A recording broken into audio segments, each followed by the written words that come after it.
Schnire Pere Gilderne von Mashiach ben David sitzt oben an, erhalte Becher in der rechter Hand, macht Broche auf dem ganzen Land, oi nomen veomen, das ist wahr. Mashiach wird kommen, ein Tixjahr, oi amen, amen, das ist wahr. Mashiach wird kommen, ein Tixjahr.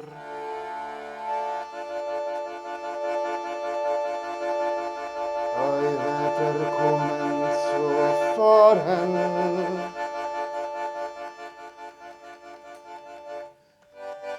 Wenn sein guter Jahren, oi weder kommen zu reiten,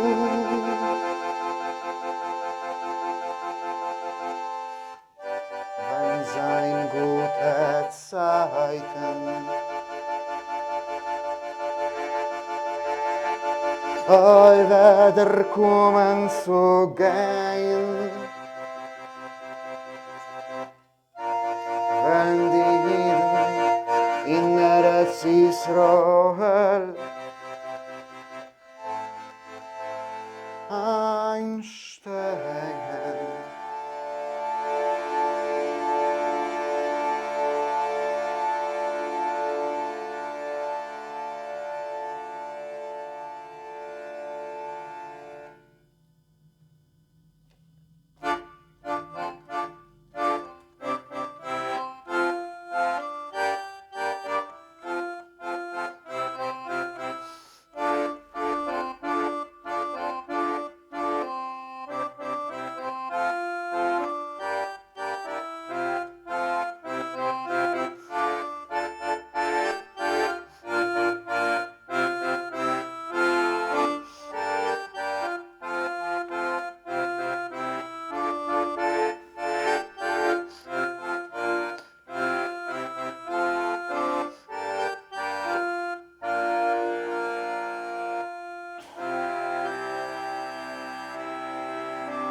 Dzień dobry Państwu. Z ogromną przyjemnością witam Państwa na kolejnym już wydarzeniu edukacyjnym z cyklu opowieść o przedwojennej dwukulturowej mszanie dolnej. Tym razem zajmiemy się, co już Państwo widzą na ekranie, kwestiami traumy, nieprzepracowanej pamięci, ale o tym więcej opowie nasza prelegentka, której tak hipotetycznie rzecz biorąc, nie musiałbym Państwu przedstawiać, ale może warto wspomnieć, dlaczego znana nam wszystkim Rachela Antoszewicka, prywatnie moja siostra, jest tutaj osobą, która absolutnie ma kompetencje w tej dziedzinie. Mamy do czynienia z dyplomowaną psycholożką, psychoterapeutką w trakcie kształcenia psychoterapeutycznego, absolwentką już w tej chwili kilku staży klinicznych, ponieważ Rachela nie zajmuje się psychologią, nie wiem, jak są teraz takie popularne, sportu, ani coachingu, ani niczym innym, tylko skupia się na rzeczywiście pomaganiu ludziom i leczeniu ludzi. Mówimy o doktorantce Szkoły Doktorskiej Nauk Społecznych Uniwersytetu Jagiellońskiego w Krakowie, która uczestniczy w licznych projektach badawczych, a której własne badania mają szansę bardzo realną, to są bardzo takie twarde badania, przełożyć się na realną poprawę dbania o zdrowie psychiczne kobiet, takie codzienne. Więcej szczegółów może w kuluarach Rachela opowie, jak ktoś jest jeszcze zainteresowany, ale to są naprawdę wartościowe rzeczy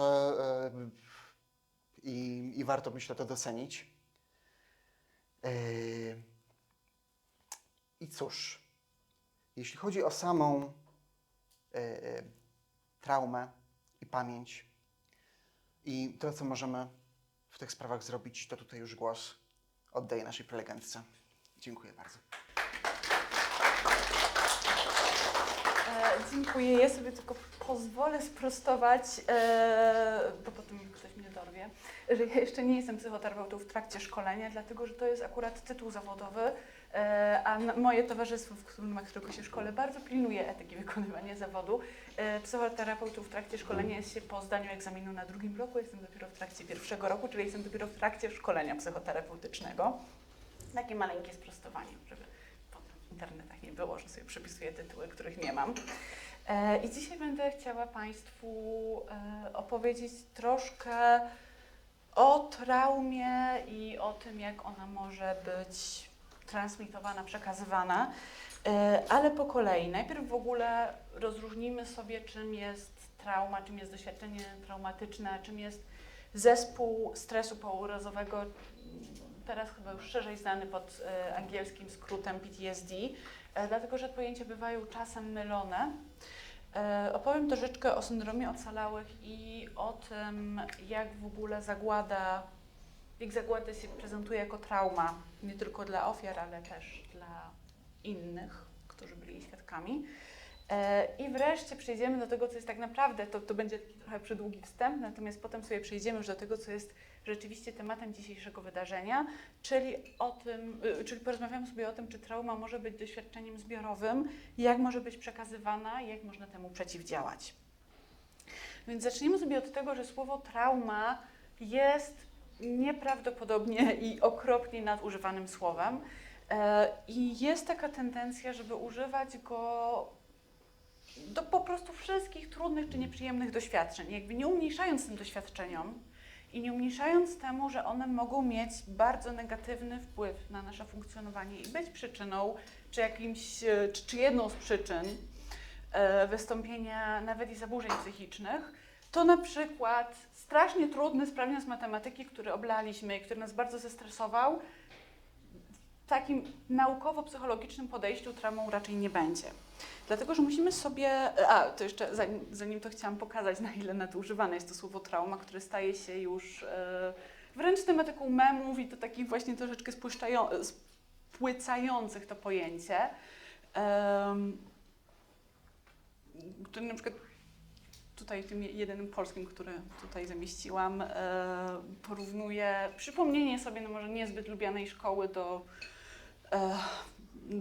bycia ofiarą działań wojennych, co jest jednak, jakby wiadomo, mamy rządzą się swoimi prawami, natomiast chodzi mi o to, żeby pokazać, że troszeczkę w naszej takiej narracji społecznej to pojęcie jest spłycone, nadużywane, używane do tego, żeby się trochę pośmiać, natomiast nie o takim, tak powiem, płytkim, powszechnym rozumieniu będziemy dzisiaj rozmawiać. I bardzo ważne jest to, żeby odróżnić sobie wydarzenie trudne od wydarzenia potencjalnie traumatycznego, od traumy psychologicznej i od zaburzenia stresu pourazowego, czyli PTSD. Bo nie każde trudne doświadczenie będzie doświadczeniem traumatycznym. Doświadczenie traumatyczne jest doświadczeniem katastrofalnym, które w zasadzie jest niemożliwe do przetworzenia. Tak? W sensie, jakby myślę, że każdy z Państwa, nie wiem, nie spał kiedyś w nocy przed jakimś trudnym egzaminem w szkole, na studiach, nie wiem, przed prawem jazdy, czy co tam jeszcze Państwo zdawali. Ale czy było to trudne? Czy było sobie jakoś trudno z tym poradzić? Czy może ktoś się źle czuł? Nie wiem, pojawiły się jakieś nawet i właśnie oprócz bezsenności, nie wiem, symptomy żołądkowe to jest dosyć często, co się dzieje przy stresie. Pewnie tak. Myślę, że no nie wiem, jak ktoś nie miał takiego doświadczenia, to zazdroszczę, ale myślę, że dla większości z nas to nie jest coś obcego. Natomiast to nie jest jeszcze trauma, tak? Nawet jeśli było trudno, oblaliśmy, źle to wspominamy. Dlatego, że kwintesencją doświadczenia traumatycznego jest to, że ono przekracza to, co jakby mieści się w naszym codziennym funkcjonowaniu, że ono ma katastroficzny charakter i że nie możemy sobie z nim poradzić. Tak? W sensie nie jest tak, że postresowałam się, nie spałam jedną noc, ale potem żyję dalej. Tylko generalnie trauma to jest takie doświadczenie, po którym nie da się żyć normalnie dalej. I doświadczenie traumatyczne, tak przypominam, że to jeszcze nie jest to samo co trauma i co PTSD. I co jest bardzo ważne, że to, czy wydarzenie jest traumatyczne i czy stanie się traumą psychologiczną, będzie zależało tak naprawdę od naszej jednostkowej odporności, naszej jednostkowej oceny. I to samo wydarzenie może być dla kogoś czymś po prostu bardzo trudnym, a dla kogoś może stać się już traumą psychologiczną. Weźmy taki może nie jakoś strasznie drastyczny przypadek, czyli wypadek samochodowy, ale taki wiecie, jeszcze nie koniecznie, który się jakoś bardzo tragicznie skończył, natomiast na przykład już, nie wiem, wylądowaliśmy w szpitalu na parę dni. I dla kogoś to będzie po prostu trudne wydarzenie. No nieprzyjemne, tak? Natomiast potem wstanie, wsiada z powrotem do samochodu, jest super. Natomiast niektórzy ludzie po takim doświadczeniu na przykład nie będą w stanie jeździć samochodem osobowym, zwłaszcza na przykład na siedzeniu obok kierowcy. Będzie im to cały czas wracało. Będą nadwrażliwi, podenerwowani, nieprzyjemni dla otoczenia. I to, czy sami sobie jakby skonceptualizujemy, czy poczujemy sytuację jako traumatyczną, czy jako po prostu bardzo stresującą, troszkę zależy od nas. I też to, czy jakieś zaburzenia w wyniku traumy się rozwiną, też jest kwestią podatności takiej psychologicznej i biologicznej. Niektórzy ludzie mają takie bardziej wrażliwe układy nerwowe i mają też większą wrażliwość psychologiczną związaną na przykład z przekonaniami o świecie, które mamy, ale nie będę może tak głęboko wjeżdżać. Chodzi mi w każdym razie o to, że coś jest doświadczeniem trudnym, nie znaczy, że będzie potencjalnie traumatycznym, a to, że coś mogło być doświadczeniem traumatycznym, nie oznacza koniecznie, że doprowadzi do traumy i do rozwoju zaburzeń potraumatycznych. I idąc jeszcze troszkę dalej, w ogóle samo pojęcie traumy jest strasznie trudne do zdefiniowania i jak się zaczniemy wczytywać w literaturę psychologiczną, to w zasadzie co autor to definicja. Natomiast to, do czego się możemy zgodzić wszyscy, jako badacze, psychologowie, to jest to, że musi być bardzo poważny stres. Tak? W sensie to nie może być takie byle co, to musi być naprawdę wydarzenie, które wywołało bardzo duże emocje. I ono powinno przekraczać zwykłe ludzkie doświadczenie. W tym sensie, że to nie jest coś takiego typowego, tak? W sensie to nie jest coś, co spotyka nas codziennie. I problem z określeniem tego, na ile poważne to wydarzenie jest, no jest dosyć duży, dlatego że tą powagę wydarzenia możemy określać patrząc na to, jaki był poziom zagrożenia, tak? W sensie, czy na przykład to był wypadek samochodowy taki, w którym naprawdę to się mogło skończyć śmiercią i cudem, żeśmy jej uniknęli, czy generalnie mieliśmy pecha, bo nie wiem, akurat uderzyliśmy o coś głową i dlatego do tego szpitala musieliśmy pojechać, ale jakby sama sytuacja nie była jakoś strasznie niebezpieczna. Możemy patrzeć na częstość, na czas trwania. Generalnie im częściej się coś dzieje, im dłużej trwa, tym większe szanse ma, żeby stać się traumą. Na to, jak złożona była sytuacja, czy była przewidywalna i kontrolowalna w jakikolwiek sposób. Jak coś jest nieprzewidywalne i niekontrolowalne, to prędzej stanie się traumą.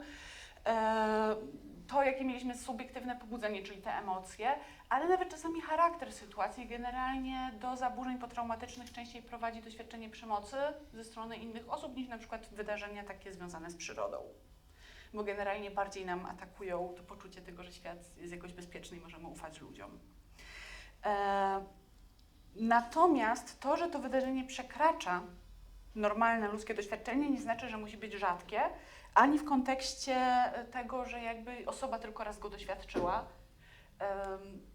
I generalnie często jest niestety tak, że różne wydarzenia traumatyczne powtarzają się wielokrotnie, na przykład kiedy ktoś jest dzieckiem pochodzącym z rodziny, która jest maltretowana. To zazwyczaj to nie jest tak, że raz ten opiekun zbije, tylko to się dzieje niestety powtarzająco się, więc to jakby nie jest rzadkie w tym sensie.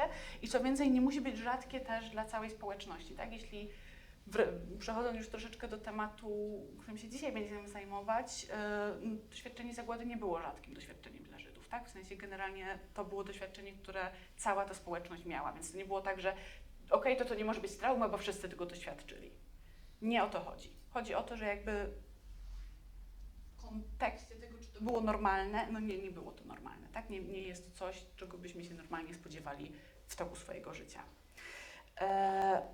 I to, co jest najważniejsze dla doświadczenia doświadczenia traumatycznego, to jest to, że ten stres, którego doświadczamy w tej sytuacji, musi przekraczać nasze zdolności adaptacyjne, czyli inaczej mówiąc bardziej po ludzku, zdolności do poradzenia sobie.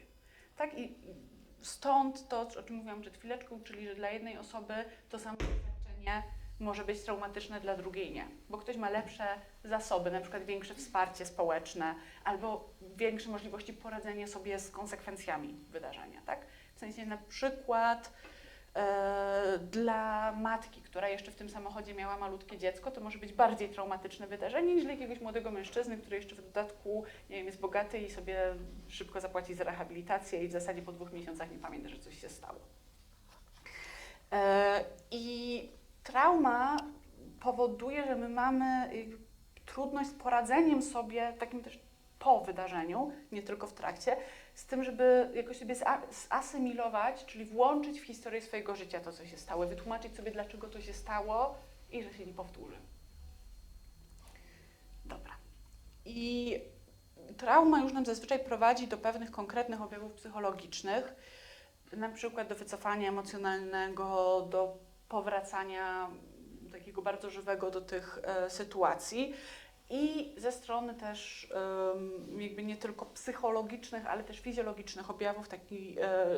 Takim typowym jest pobudzenie ze strony autonomicznego układu nerwowego, czyli takie generalne pobudzenie fizyczne, tak powiedzmy w skrócie. Natomiast trauma nie będzie tym samym co PTSD, to znaczy trauma może prowadzić do bardzo różnych zaburzeń psychicznych, może doprowadzić do depresji, do innych zaburzeń lękowych. No generalnie jest większe ryzyko każdego zaburzenia psychicznego, jakie jest zbadane. Natomiast samo PTSD, czyli zespół stresu pourazowego, to jest najbardziej z tą traumą powiązane zaburzenie, to znaczy, żeby mieć PTSD trzeba było doświadczyć traumy, a na przykład, żeby mieć depresję, traumy nie trzeba było mieć jako kryterium diagnostyczne. I generalnie PTSD składa się na taki, oprócz tego, że musiało być to narażenie, to katastroficzne wydarzenie, 3 zestawy objawów, czyli ciągłe przeżywanie na nowo sytuacji, unikanie bodźców, sytuacji związanych z tym urazem i nadpobudliwość. Wracając jeszcze do tego katastroficznego wydarzenia, ono nie zawsze jest jakoś konkretnie określane, natomiast na przykład w DSM-5, czyli takiej amerykańskiej klasyfikacji diagnostycznej, mamy wprost wypisane, jakie to muszą być wydarzenia i to jest narażenie na śmierć lub przemoc bezpośrednio lub pośrednio bliskiej osoby albo przez częsty kontakt. Natomiast jakby nie czepiając się tak strasznie tego, czy to musi być śmierć i uraz fizyczny, czy to już mogą być jakieś inne katastroficzne wydarzenia, musi to traumatyczne wydarzenie wystąpić. I teraz o co chodzi z tym ciągłym przeżywaniem na nowo? Chodzi o to, że nawracają do nas na jawie i we śnie wspomnienia dotyczące tych traumatycznych wydarzeń, często wywołane też jakimś bodźcem związanym na przykład zapachem. Wracając do tego przykładu z samochodem, gdybyśmy jechali samochodem i w tym czasie na przykład mielibyśmy tam jakieś takie saszetki zapachowe, nie wiem, zapachu wanilii, to zapach wanilii mógłby wywoływać te wspomnienia, które są takimi natrętnymi wyobrażeniami typu flashback, czyli to jest taka sytuacja, w której jakby znajdujemy się nagle na nowo w tej sytuacji. Za chwileczkę pokażę takie nagranie, na którym troszkę widać, jak to wygląda, trochę humorystycznie, od razu uprzedzam. Ale to mogą być też koszmary senne, które są takie bardzo żywe i bardzo szczegółowe. Unikanie to jest jakby naturalna konsekwencja, no jak nam te różne bodźce wywołują te strasznie nieprzyjemne i bardzo żywe i bardzo realistyczne wspomnienia, się czujemy, jakbyśmy się znowu znaleźli w tej sytuacji, no to unika się wszelkiego rodzaju, nie wiem, rozmów, właśnie zapachów, dźwięków, obrazów, które mogłyby jakoś wywołać te wspomnienia. Ale też często pojawia się to, że ludzie w ogóle wycofują się z życia, zaczynają unikać różnych ważnych czynności, bo a co jak coś się stanie i mi przypomni. Czasami jest coś takiego jak amnezja potraumatyczna. W ogóle mamy 2 możliwe rzeczy. Hipamnezję, czyli taką jakby nadmiernie szczegółowe pamiętanie, albo amnezję, czyli brak tej pamięci. No i nadpobudliwość, która jakby nie występowała przed urazem, albo była mniej nasilona, jeśli ktoś na przykład ma ADHD. Czyli nie możemy zasypiać, jesteśmy tacy rozdrażnieni i tacy łatwi do zirytowania, drażliwi. Pojawiają się wybuchy gniewu, pojawia się trudność z koncentracją, nadmierna czujność, wyolbrzymiona reakcja lękowa, czyli osoba, która ma PTSD, na przykład jak jej, nie wiem, klaśniemy nagle za uchem, to ona nie tak jak normalny człowiek trochę podskoczy, tylko jakby to będzie taka gigantyczna reakcja, bardzo nasilona. Jeśli chodzi o te wspomnienia typu flashback, to za chwilę będzie GIF, czyli taki ruchomy obrazek dla tych osób, którzy są troszeczkę mniej z kulturą internetową zapoznane. I to jest humorystyczny GIF, który taki dosyć, myślę, że młodsze pokolenie zna, z tym takim psem nad ciastkiem. Natomiast on całkiem fajnie pokazuje, jak wygląda taka osoba zawieszona w tym flashbacku.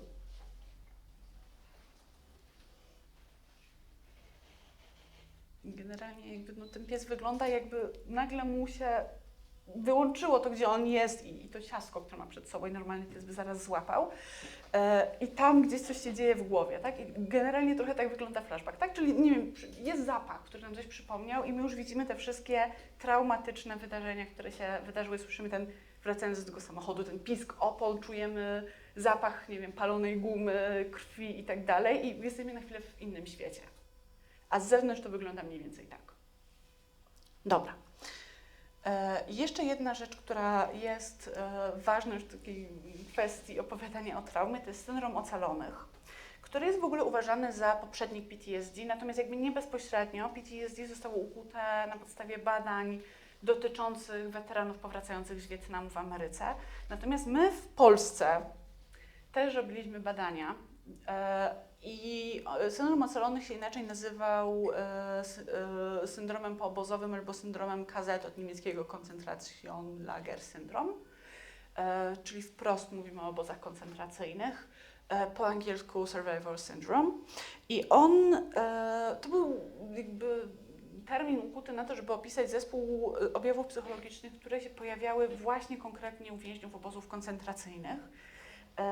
Badania były już prowadzone w latach 60. przez krakowskich psychiatrów, więc taki trochę patriotyczny tutaj nasz region. Między innymi bardzo słynny Antoni Kępiński i Adam Szymusik. I to, co tam się pojawia, to jest bardzo przytłaczające poczucie winy, niemożność, próby wyparcia tych traumatycznych przeżyć i nieumiejętność przepracowania żałoby, która się pojawia po tym, jak się straciło na przykład wszystkich w tym obozie, albo jeszcze przed nim. Taka podwyższona wrażliwość psychiczna, uczucie ciągłego niepokoju, lęku, anhedonia, czyli niezdolność do odczuwania przyjemności, nawracająca albo chroniczna, czyli trwająca cały czas depresja, często maskowana somatycznie, czyli jakby ja nie mówię, że czuję się źle, ale czuję się źle w swoim ciele. Zmiany poczucia tożsamości, właśnie ta hipermnezja, czyli nadmierna pamięć tego, co się działo, koszmary senne albo w drugą stronę amnezja. Czyli to są objawy, które tak naprawdę bardzo przypominają PTSD. I wręcz niektórzy badacze mówią, że PTSD jest takim pojęciem parasolowym, które złapało też na przykład ten syndrom ocalonych. I to, co się pojawia też u ocalonych, to jest bardzo często takie przytłaczające poczucie winy i poczucie, że zrobiło się coś złego dlatego, że się przeżyło. Tak? Czyli kim ja jestem, że akurat ja przeżyłam, a nie mój brat, moja siostra, moi rodzice, moja najlepsza przyjaciółka, która była taką wspaniałą osobą.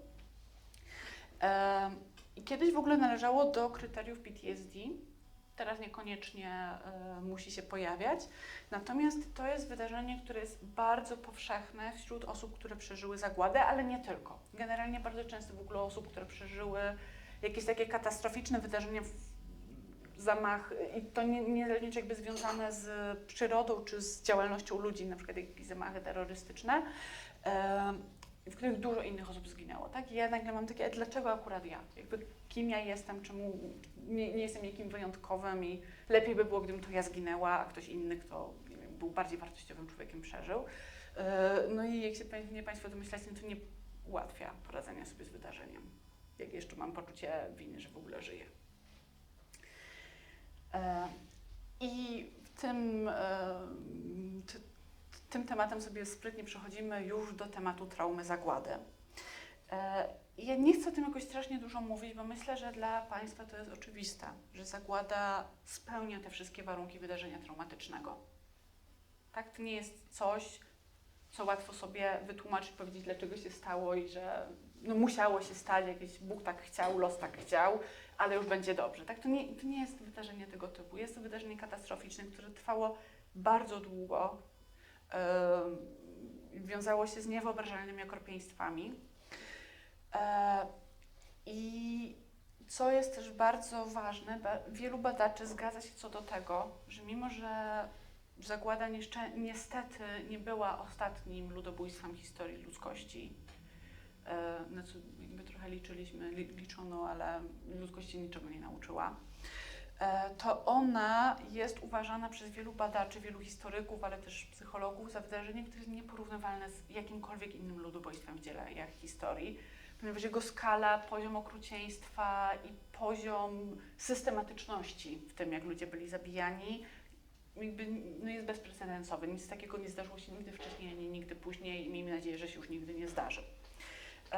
No więc jakby to jest dosyć oczywiste, że jak ktoś był ofiarą zagłady, ale ocalał jakimś cudem, no to jest dosyć oczywiste, że doświadczył wydarzenia traumatycznego, tak? I takich osób, które potencjalnie mogą mieć traumę po doświadczeniu zagłady, było, bo wielu z nich już nie żyje. Według różnych szacunków, bardzo trudno było policzyć, ile osób tak naprawdę ocalało z zagłady, od 200 000 do ponad 1 000 000.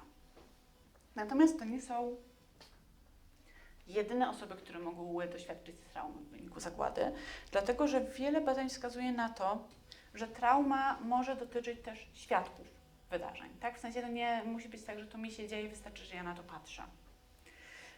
I myślę, że dla Państwa może być też dosyć oczywiste, że osoby, które były świadkami zagłady, nie będąc z nią bezpośrednio dotkniętymi, albo będąc dotkniętymi jakoś tak trochę pośrednio, mam tutaj na myśli na przykład inne nacje, na przykład Polaków, którzy nie byli przeznaczeni do zagłady w takim sensie jak Żydzi, ale jakby no trochę ich to jednak dotykało. W Polsce na przykład za pomoc Żydom była kara śmierci. Że to też jest traumatyczne doświadczenie, tak patrzeć na to, co się działo. I to się też często wiązało z bardzo dużym poczuciem winy, tak? W sensie, no, z jednej strony może rzeczywiście nie mogłem nic zrobić, ale może mogłem chociaż spróbować, może mogłem chociaż powiedzieć, że mi się to nie podoba, że to nie dzieje się w moim imieniu. Ja na przykład mam taką rodzinną historię, że mój pradziadek był zmuszony właśnie przez Niemców do dowiezienia gdzieś na jakąś egzekucję Żydów ze swojej wioski. Nie jest zmuszany, więc nie znaliście go Państwo. Natomiast, więc jakby on i był zmuszony, w sensie zabito by jego i jego rodzinę, gdyby się na to nie zgodził, gdyby nie użyczył tej furmanki. Natomiast kiedy wrócił, wymiotował i płakał po prostu z tych emocji przez wiele godzin, bo to było dla niego tak trudne doświadczenie. I takich historii jest na pewno też tysiące ludzi, którzy patrzyli i się na to nie zgadzali, albo patrzyli i może się trochę cieszyli, ale potem im się też było głupio, że się cieszyli. To, że ktoś jest antysemitą, nie znaczy, że od razu musi być mordercą. Natomiast co może być trochę zaskakujące, dlatego że nam się bardzo często wydaje i tradycyjnie się tak myśli, że trauma jest jakby domeną ofiar, należy do ofiar. Traumy mogli doświadczyć też oprawcy.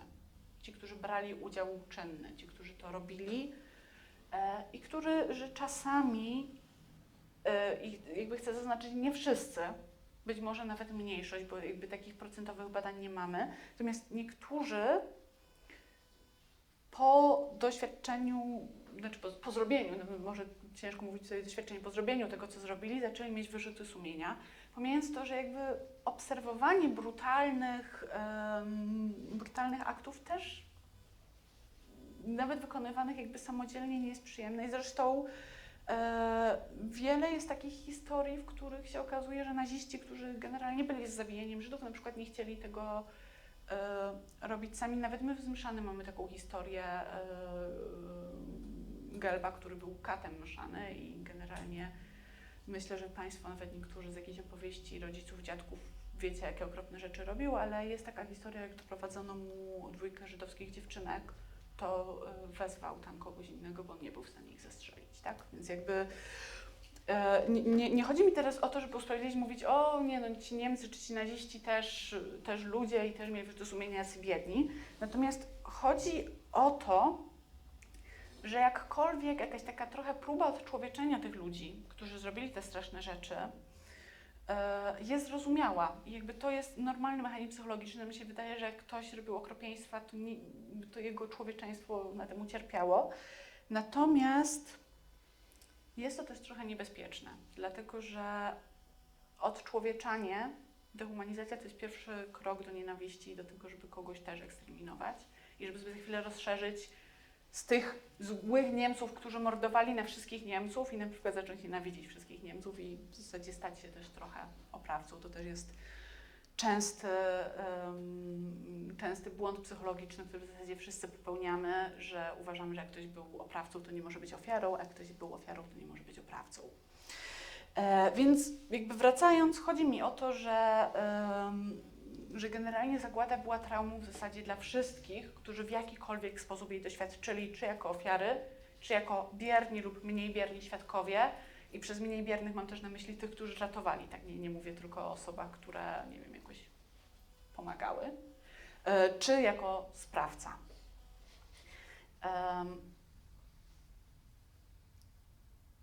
I dla jakby takiego zilustrowania o tych sprawcach fragment wiersza Wisławy Szymborskiej: nic bardziej zwierzącego niż czyste sumienie na trzeciej planecie Słońca. Generalnie w pewnym sensie to, że mamy wyrzuty sumienia, jest miarą naszego człowieczeństwa i dlatego również ci, którzy obserwowali i nie pomogli i jakby nie oskarżając ich, czemu nie pomogli, bo to się mogło wiązać ze śmiercią całej rodziny, z własną śmiercią, ale i ci, którzy robili okropne rzeczy, mogą mieć wyrzuty sumienia i mogą po czasie doświadczyć objawów traumatycznych. Dobrze, no to zakończyliśmy ten przydługi wstęp i przechodzimy sobie płynnie do dzisiejszego tematu, czyli transmisji traumy. I zastanowimy się najpierw, czy trauma może być w ogóle doświadczeniem więcej niż jednej osoby, więcej niż tej jednej osoby, która jej doświadczyła. Generalnie, no spoiler trochę był w tytule, że tak. I generalnie jakby przez 3 takie rzeczy chcę przejść. Po pierwsze, jest taka koncepcja traumy kolektywnej, traumy historycznej, traumy narodowej. Ona budzi pewne kontrowersje, ale mnie akurat przekonuje. I to jest taka koncepcja, która mówi o tym, że całe społeczności, jako społeczności, mogły doświadczyć traumy i niosą tą traumę, i zazwyczaj to się wiąże z tym, że większość ich członków w pewnym momencie różnych strasznych rzeczy doświadczała. Natomiast nie każda jedna osoba musiała, ale jakby jest to takie skumulowane emocjonalne zranienie całej społeczności. Ja wiem, że dlatego, że jestem jej członkiem, jestem obiektem potencjalnych prześladowań i nienawiści. I chodzi o takie reakcje związane z doświadczeniem całej społeczności, z tym, jak doświadczona trauma jest społecznie pamiętana i społecznie opowiadana. I bardzo się dużo mówi o tym, że właśnie Żydzi mają doświadczenie takiej kolektywnej, historycznej traumy zagłady. Że takie kolektywne doświadczenie traumy mają na przykład osoby czarnoskóre, które są potomkami niewolników w Ameryce, czy mniejszości etniczne, takie jak rdzenna ludność Ameryki, która też była prześladowana, przesiedlana, poddawana czystkom etnicznym. Ale też można powiedzieć, że my jako Polacy mamy taką kolektywną, narodową traumę. I o tym pisze, to nie, znaczy jest to reklama, ale nikt mi za nią nie płaci. Doktor w zasadzie już powinien być profesor Bilewicz w książce Traumaland. O tym, jak właśnie my Polacy żyjemy trochę w cieniu przeszłości, wojny, zagłady, komunizmu.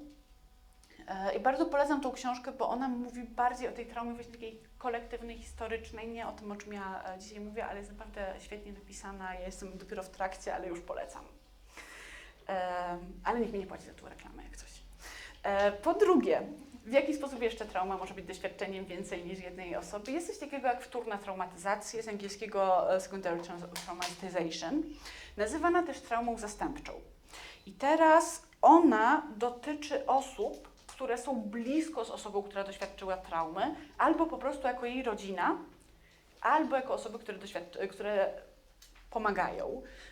I wtórna traumatyzacja jest szczególnie częsta po pierwsze wśród psychoterapeutów zajmujących się osobami, które doświadczyły traumy, po drugie wśród służb ratunkowych takiej pierwszej reakcji, czyli strażacy, ratownicy medyczni i policjanci. Tak, na przykład osoby, które przyjeżdżają pierwsze na miejsce wypadku i muszą sobie generalnie radzić z tym, co się tam stało. I ona się objawia bardzo podobnie jak PTSD, czyli na przykład bezsennością, koszmarami, natrętnymi myślami, wspomnieniami, tą drażliwością, złością, tymi problemami z koncentracją, wycofaniem, lękiem, utratą zaufania do otoczenia. W ogóle w tym DSM-5, o którym wspominałam, czyli tej amerykańskiej klasyfikacji, psychologowie bardzo, zwłaszcza badacze, lubią jej używać, bo ona jest strasznie konkretna, tam jest wszystko wymienione dokładnie, co jest tak na marginesie ciekawostka związana po prostu z tym, że w Ameryce oni uwielbiają wytaczać pozwy o to, że coś było nie tak zrobione z powództwa cywilnego i dlatego muszą mieć wszystko dokładnie napisane, żeby potem można się było kłócić, że ale nie był spełniony ten jeden punkt, albo właśnie był. My w Europie mamy dużo luźniejsze kryteria diagnostyczne, bo nie mamy takich problemów. Pewnie dlatego, że mamy powszechną służbę opiekę zdrowia. Więc w tym DSM-5 w ogóle doświadczenie właśnie takie wtórne, które mają te osoby udzielające pomocy, jest normalnie wpisane w te 4 możliwe sposoby doświadczenia traumy, po których można mieć PTSD. Natomiast to jest ten drugi sposób. Natomiast my dzisiaj będziemy mówić przede wszystkim o transmisji traumy, inaczej często zwanej międzypokoleniową transmisją traumy, bo ona bardzo często zachodzi właśnie z pokolenia na pokolenie. Inaczej nazywaną traumatyzacją rodzicielską albo traumą transgeneracyjną. I chodzi o to, że trauma ma tak ogromny wpływ na nasze codzienne funkcjonowanie, że możemy ją różnymi nieświadomymi zazwyczaj procesami przekazać również swoim bliskim, zwłaszcza dzieciom i wnukom. Wtedy mówimy o tej transmisji transgeneracyjnej czy międzypokoleniowej. No i znowu te objawy u osoby, która dostaje tą wtórną, przetransmitowaną traumę, są bardzo podobne do PTSD, czyli znowu mamy koszmary, katastrofizowanie, spodziewanie się tragedii, obniżenie nastroju, trudności w nawiązywaniu więzi czy w rozwiązywaniu konfliktów. Tutaj cytat z książki Włoskie szpilki Magdaleny Tulli, która generalnie jest o tym, o doświadczeniu jej dzieciństwa i dorosłości w cieniu zagłady przeżytej przez matkę, mimo że to słowo nie pada ani razu przez całą książkę. Od czasu do czasu śnili mi się Niemcy z głowami podobnymi do czajników, przechadzali się w naszym przedszkolu między stolikami, pokazywali palcem, kogo zabiorą, patrzonych ustawiali pod ścianą, a ci już w palckach płakali w niebogłosy.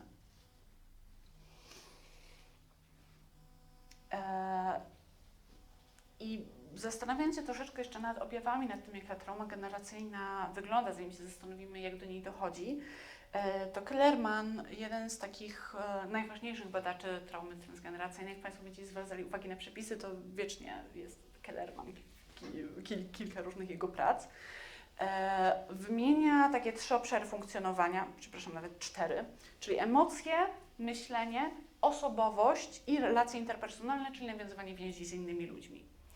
I wśród tych objawów będziemy mieć tę wrażliwość na stres, wrażliwość na podobne bodźce jak u bliskiego, czyli to, co się działo na przykład z tymi zapachami, osoba bliska też będzie reagowała na podobne bodźce. Tak? Na przykład na ten sam zapach będzie reagowała stresem. Są koszmary o prześladowaniach, mimo że się ich nie doświadczyło. Takie nastawienie katastroficzne, czyli spodziewanie się kolejnej tragedii, na przykład kolejnego Holokaustu u potomków osób ocalonych. Ciągłe myślenie o śmierci, niska samoocena, poczucie bycia takim zastępstwem za zmarłych, duże poczucie winy, że się nie da tego zrekompensować, takie poczucie, że trzeba, tak? Że w sensie, na przykład moja mama straciła wszystkie siostry, więc ja muszę być taką idealną córką, której jej te siostry zastąpi, której wynagrodzi tą stratę. Dążenie do osiągnięć właśnie, żeby tę utratę zrekompensować. Tak? Ja teraz muszę być najlepsza w klasie, najzdolniejsza, mieć super karierę, wyjść za mąż wspaniale, urodzić cudowne dzieci, żeby jakoś wynagrodzić mojej mamie to, że ona straciła wszystkich w zagładzie. Takie problemy z nawiązywaniem więzi w tym sensie, że albo ktoś jest nadmiernie zależny od bliskich, albo właśnie nie potrafi wchodzić w bliskie relacje. Przewlekły smutek, problemy z byciem rodzicem, wychowywaniem dzieci, nadopiekuńczość, brak umiejętności wyrażania emocji, problemy z zaufaniem, problemy w ogóle z czuciem emocji, nawet nie tylko z ich wyrażaniem, czyli to odrętwienie emocjonalne i różnego rodzaju objawy, problemy takie zdrowotne ze zdrowia fizycznego, czyli skargi somatyczne, na przykład częste bóle głowy, problemy z oddychaniem. Wykazano też, że u osób, które są potomkami ofiar zagłady, na przykład częściej występują wrzody żołądka. I trauma transgeneracyjna to jest w ogóle pojęcie ukute w ramach badań właśnie nad rodzinami osób ocalałych z Holokaustu i najwięcej badań dotyczy tych osób, które przetrwały zagładę, ich dzieci, ich wnuków. Natomiast generalnie bardzo ważne też, że to nie jest jakby pojęcie zarezerwowane tylko do zagłady. I absolutnie transmisja traumy nie ma narodowości, etniczności, nie przynależy tylko jednej grupie i nie dotyczy tylko jednego wydarzenia i w zasadzie każdy rodzaj traumy może być w ten sposób przekazany. Pokazano, że ona może zachodzić u uchodźców, u weteranów wojennych, u Polaków, którzy mieli doświadczenia obozowe czy w ogóle wojenne, u imigrantów, po prostu imigrantów, zwłaszcza z krajów, które były jakoś objęte wojną, ale nie tylko. I jakoś doświadczyły dyskryminacji w miejscu przybycia, u ofiar tortur, u ofiar przemocy seksualnej. Generalnie nie starczyłoby mi slajdu, żeby wszystko wymienić, ale generalnie jakikolwiek rodzaj traumy był doświadczony, może być przetransmitowany. No i jak dochodzi do tej transmisji traumy? Czy macie Państwo jakieś pomysły? Nie będę powtarzać, żeby też było słychać do transmisji. Może nawet przekazywanie przez członków rodziny tych swoich dramatycznych przeżyć. Czyli opowiadanie takie szczegółowe o doświadczeniach dramatycznych. Dość ciągłe. Ciągłe. Było w nich, że muszą o tym opowiadać, żeby to przekazać. Okej, to jeden pomysł mamy, czyli takie zarzucanie jakby szczegółami, tak? Które mogą, zwłaszcza jak są takie rzeczywiście drastyczne i dokładnie. Coś moja mama, zawsze moja mama, to też moja teściowa, to ona jak piekła coś, to nigdy na oleju, bo jak w obozie tutaj w krakowskim, tak, to ona po prostu jak zobaczyła olej, to cały czas mówi, że było takie niedobre, że ona nawet jak nieraz robiła coś już po wojnie, to mówi, wszystko robiła, tylko nigdy na oleju. To jest też taka chyba trauma, która już, ja też jak coś robię, to już nie na oleju. Ja mówię, Boże Święty. Tak troszeczkę z tego wyciągając to, o co może chodzić, czyli takie przekazywanie różnych zasad, które może niekoniecznie nawet zawsze są uzasadnione, nie do końca je rozumiemy, ale są związane z tym doświadczeniem traumatycznym, tak? Czegoś nie rób, bo to jest związane z obozem. Tak. Ja jeszcze. Bardzo często, i to taki wybitnie negatywny przykład, jest nakręcanie traumy w sposób politycznie. Wykorzystywanie różnego typu wspomnień. To może dotyczyć Ukraińców, to może dotyczyć Żydów, to może dotyczyć Niemców, z którymi jakby przerabiamy już tę sytuację od lat. I jest to jeden z najpaskudniejszych, moim zdaniem, sposobów kultywowania traumy. To jest może coś troszeczkę bardziej związanego z tą traumą kolektywną, ale rzeczywiście taka w ogóle to, jak uprawiamy politykę pamięci, może być wtórnie traumatyzujące i może w ogóle tworzyć taką właśnie tą narrację społeczną, ten sposób opowiadania, który na przykład stawia konkretną społeczność. No, my w Polsce rzeczywiście tego doświadczyliśmy, jakby takiej wiecznej pozycji ofiar i tego, że generalnie świat jest zły, a my jedni biedni Polacy prześladowani. I jeszcze Pani. Mój tato przeżył obóz koncentracyjny w Oświęcimiu i w Mauthausen. Żył do 80 lat i nie było dnia, żeby nie wspominał, co się działo w obozie, jak wspierali się koledzy i to wszystko umieścił w swoich wspomnieniach. Co przeżywał, jakie były sytuacje w obozach. To samo było, jak przyjeżdżali jego koledzy, na przykład z Poznania czy z Dąbrowy Górniczej, którzy razem z nim przebywali na jednej pryczy spali, wspierali się w chorobach, to oni jak spotykali się w mszaniu u nas w mieszkaniu, to oni bez przerwy opowiadali, jak wyglądały sytuacje w obozie, kto i co.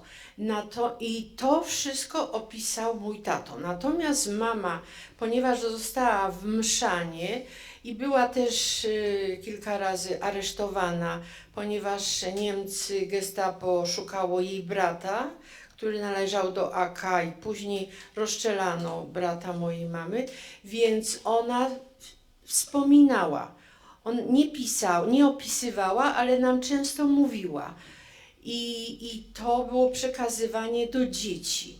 I teraz, ponieważ, a na przykład moja siostra, która przeżyła aresztowanie mojego taty, miała wtedy 4 latka, więc ona teraz jeszcze, mając 85 lat, ona przypomina sobie moment aresztowania taty, że to była godzina 4 rano, że było ciemno, że mama zapaliła lampę naftową, bo tak się używało wtedy i jak tato wyglądał, jak się żegnał z mamą, no bo nie wiedział, czy w ogóle przeżyje aresztowanie, czy go rozstrzelają gdzieś. I to moja siostra pamięta. Natomiast my, rodzeństwo, którzy urodziliśmy się po wojnie, to my przeżywaliśmy razem z rodzicami. I to nam zostało. Także ta trauma, którą przeżyli rodzice, to przekazali tak jakby nam, dzieciom. Nie wiem, jak jest w sytuacji z wnukami, bo wnuczka na przykład minęło 30 lat od śmierci dziadka. Opisała właśnie w tej książce, że jak dziadek jej przeżywał obóz koncentracyjny i była zainteresowana wspomnieniami dziadka i opracowała swoją książkę. Czyli, że już wnuki mają w sobie tą traumę, może w mniejszym stopniu niż my jako dzieci, ale to pozostało. Także nie tylko opisy tych sytuacji tragicznych w czasie okupacji, ale tak samo rozmowa w domu, bo słyszę, że wiele osób nie rozmawiało w domu, nie wspominało. Są osoby, które nie opisywały tych wydarzeń. Natomiast ja w takiej rodzinie się urodziłam, która właśnie opowiadała, a tato opisywał i to nam rodzice pozostawili. A moja teściowa niestety... Sekundkę, proszę poczekać na mikrofon. Aha. Moja teściowa nigdy nie opowiadała o tym, co się stało w Krakowie. Tylko właśnie mówiła tylko o tym oliwie, czy tam oleju i nic więcej. No i super, że Pani to powiedziała, bo o tym będziemy dzisiaj najwięcej mówić. Właśnie też nawiązując do Pani wypowiedzi, jak przekazywane są pewne doświadczenia przykre. Z kolei mój ojciec w ogóle nie chciał mówić na te, nawet zagadywany, bo tam mam zdjęcie, które miał zrobione w szpitalu, bo był przez całą wojnę na pierwszej linii frontu, 2 razy ranny i mówi, że to, co przeżył, po prostu nie chce, żeby to wracało do niego, ale miał koszmary nocne, bo nawet mama opowiadała, że się w nocy zrywał, coś krzyczał, wołał, jakieś takie dyspozycje wydawał. Tak trwale to w nim było, ale właśnie nie chciał nigdy o tym opowiadać. Super. Dobra, to dziękuję Państwu za podzielenie, chyba że ktoś jeszcze by coś chciał dodać. Dziękuję bardzo za podzielenie się tymi też osobistymi historiami, bo dużo się teraz powtórzy tego, co ja będę mówiła. Bo mamy różne możliwe drogi transmisji traumy i generalnie ja nie omówię wszystkich jakoś bardzo szczegółowo, zresztą na pewno nie wszystkie wymienię, dlatego że to się może dziać bardzo różnymi kanałami.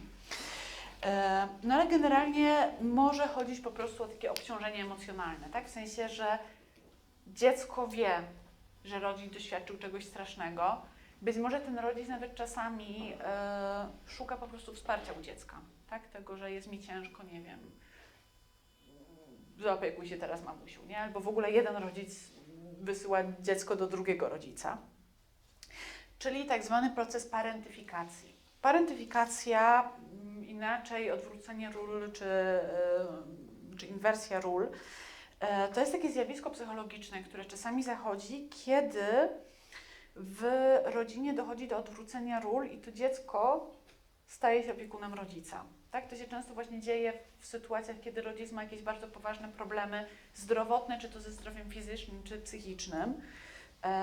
I dziecko jakby zaczyna, to też nie musi dotyczyć rodzica, to może dotyczyć też rodzeństwa. Tego, że na przykład najstarsze rodzeństwo ma się opiekować młodszymi, co też było dość powszechną praktyką często, tak? Ale takie rzeczywiście, nie to, że zajmie się braciszkiem na godzinę, jak mama jest w pracy, bo masz już 15 lat, a braciszek ma 2 i jakby spoko. To nie chodzi mi o takie patologizowanie wszystkiego, natomiast o to, że na przykład czasami zostawia się, nie wiem, 6-letnie dziecko w opiece nad 4-letnim braciszkiem i radź sobie sama. I nie wiem, czy ci Państwo, którzy byliście na monodramie, na naszym spotkaniu z panią Aliną Świdowską, była to taka wstrząsająca opowieść o tej 6-letniej dziewczynce, której umarła siostrzyczka w szpitalu w Getcie i ona powiedziała, człowiek dziecka nie upilnował, tak?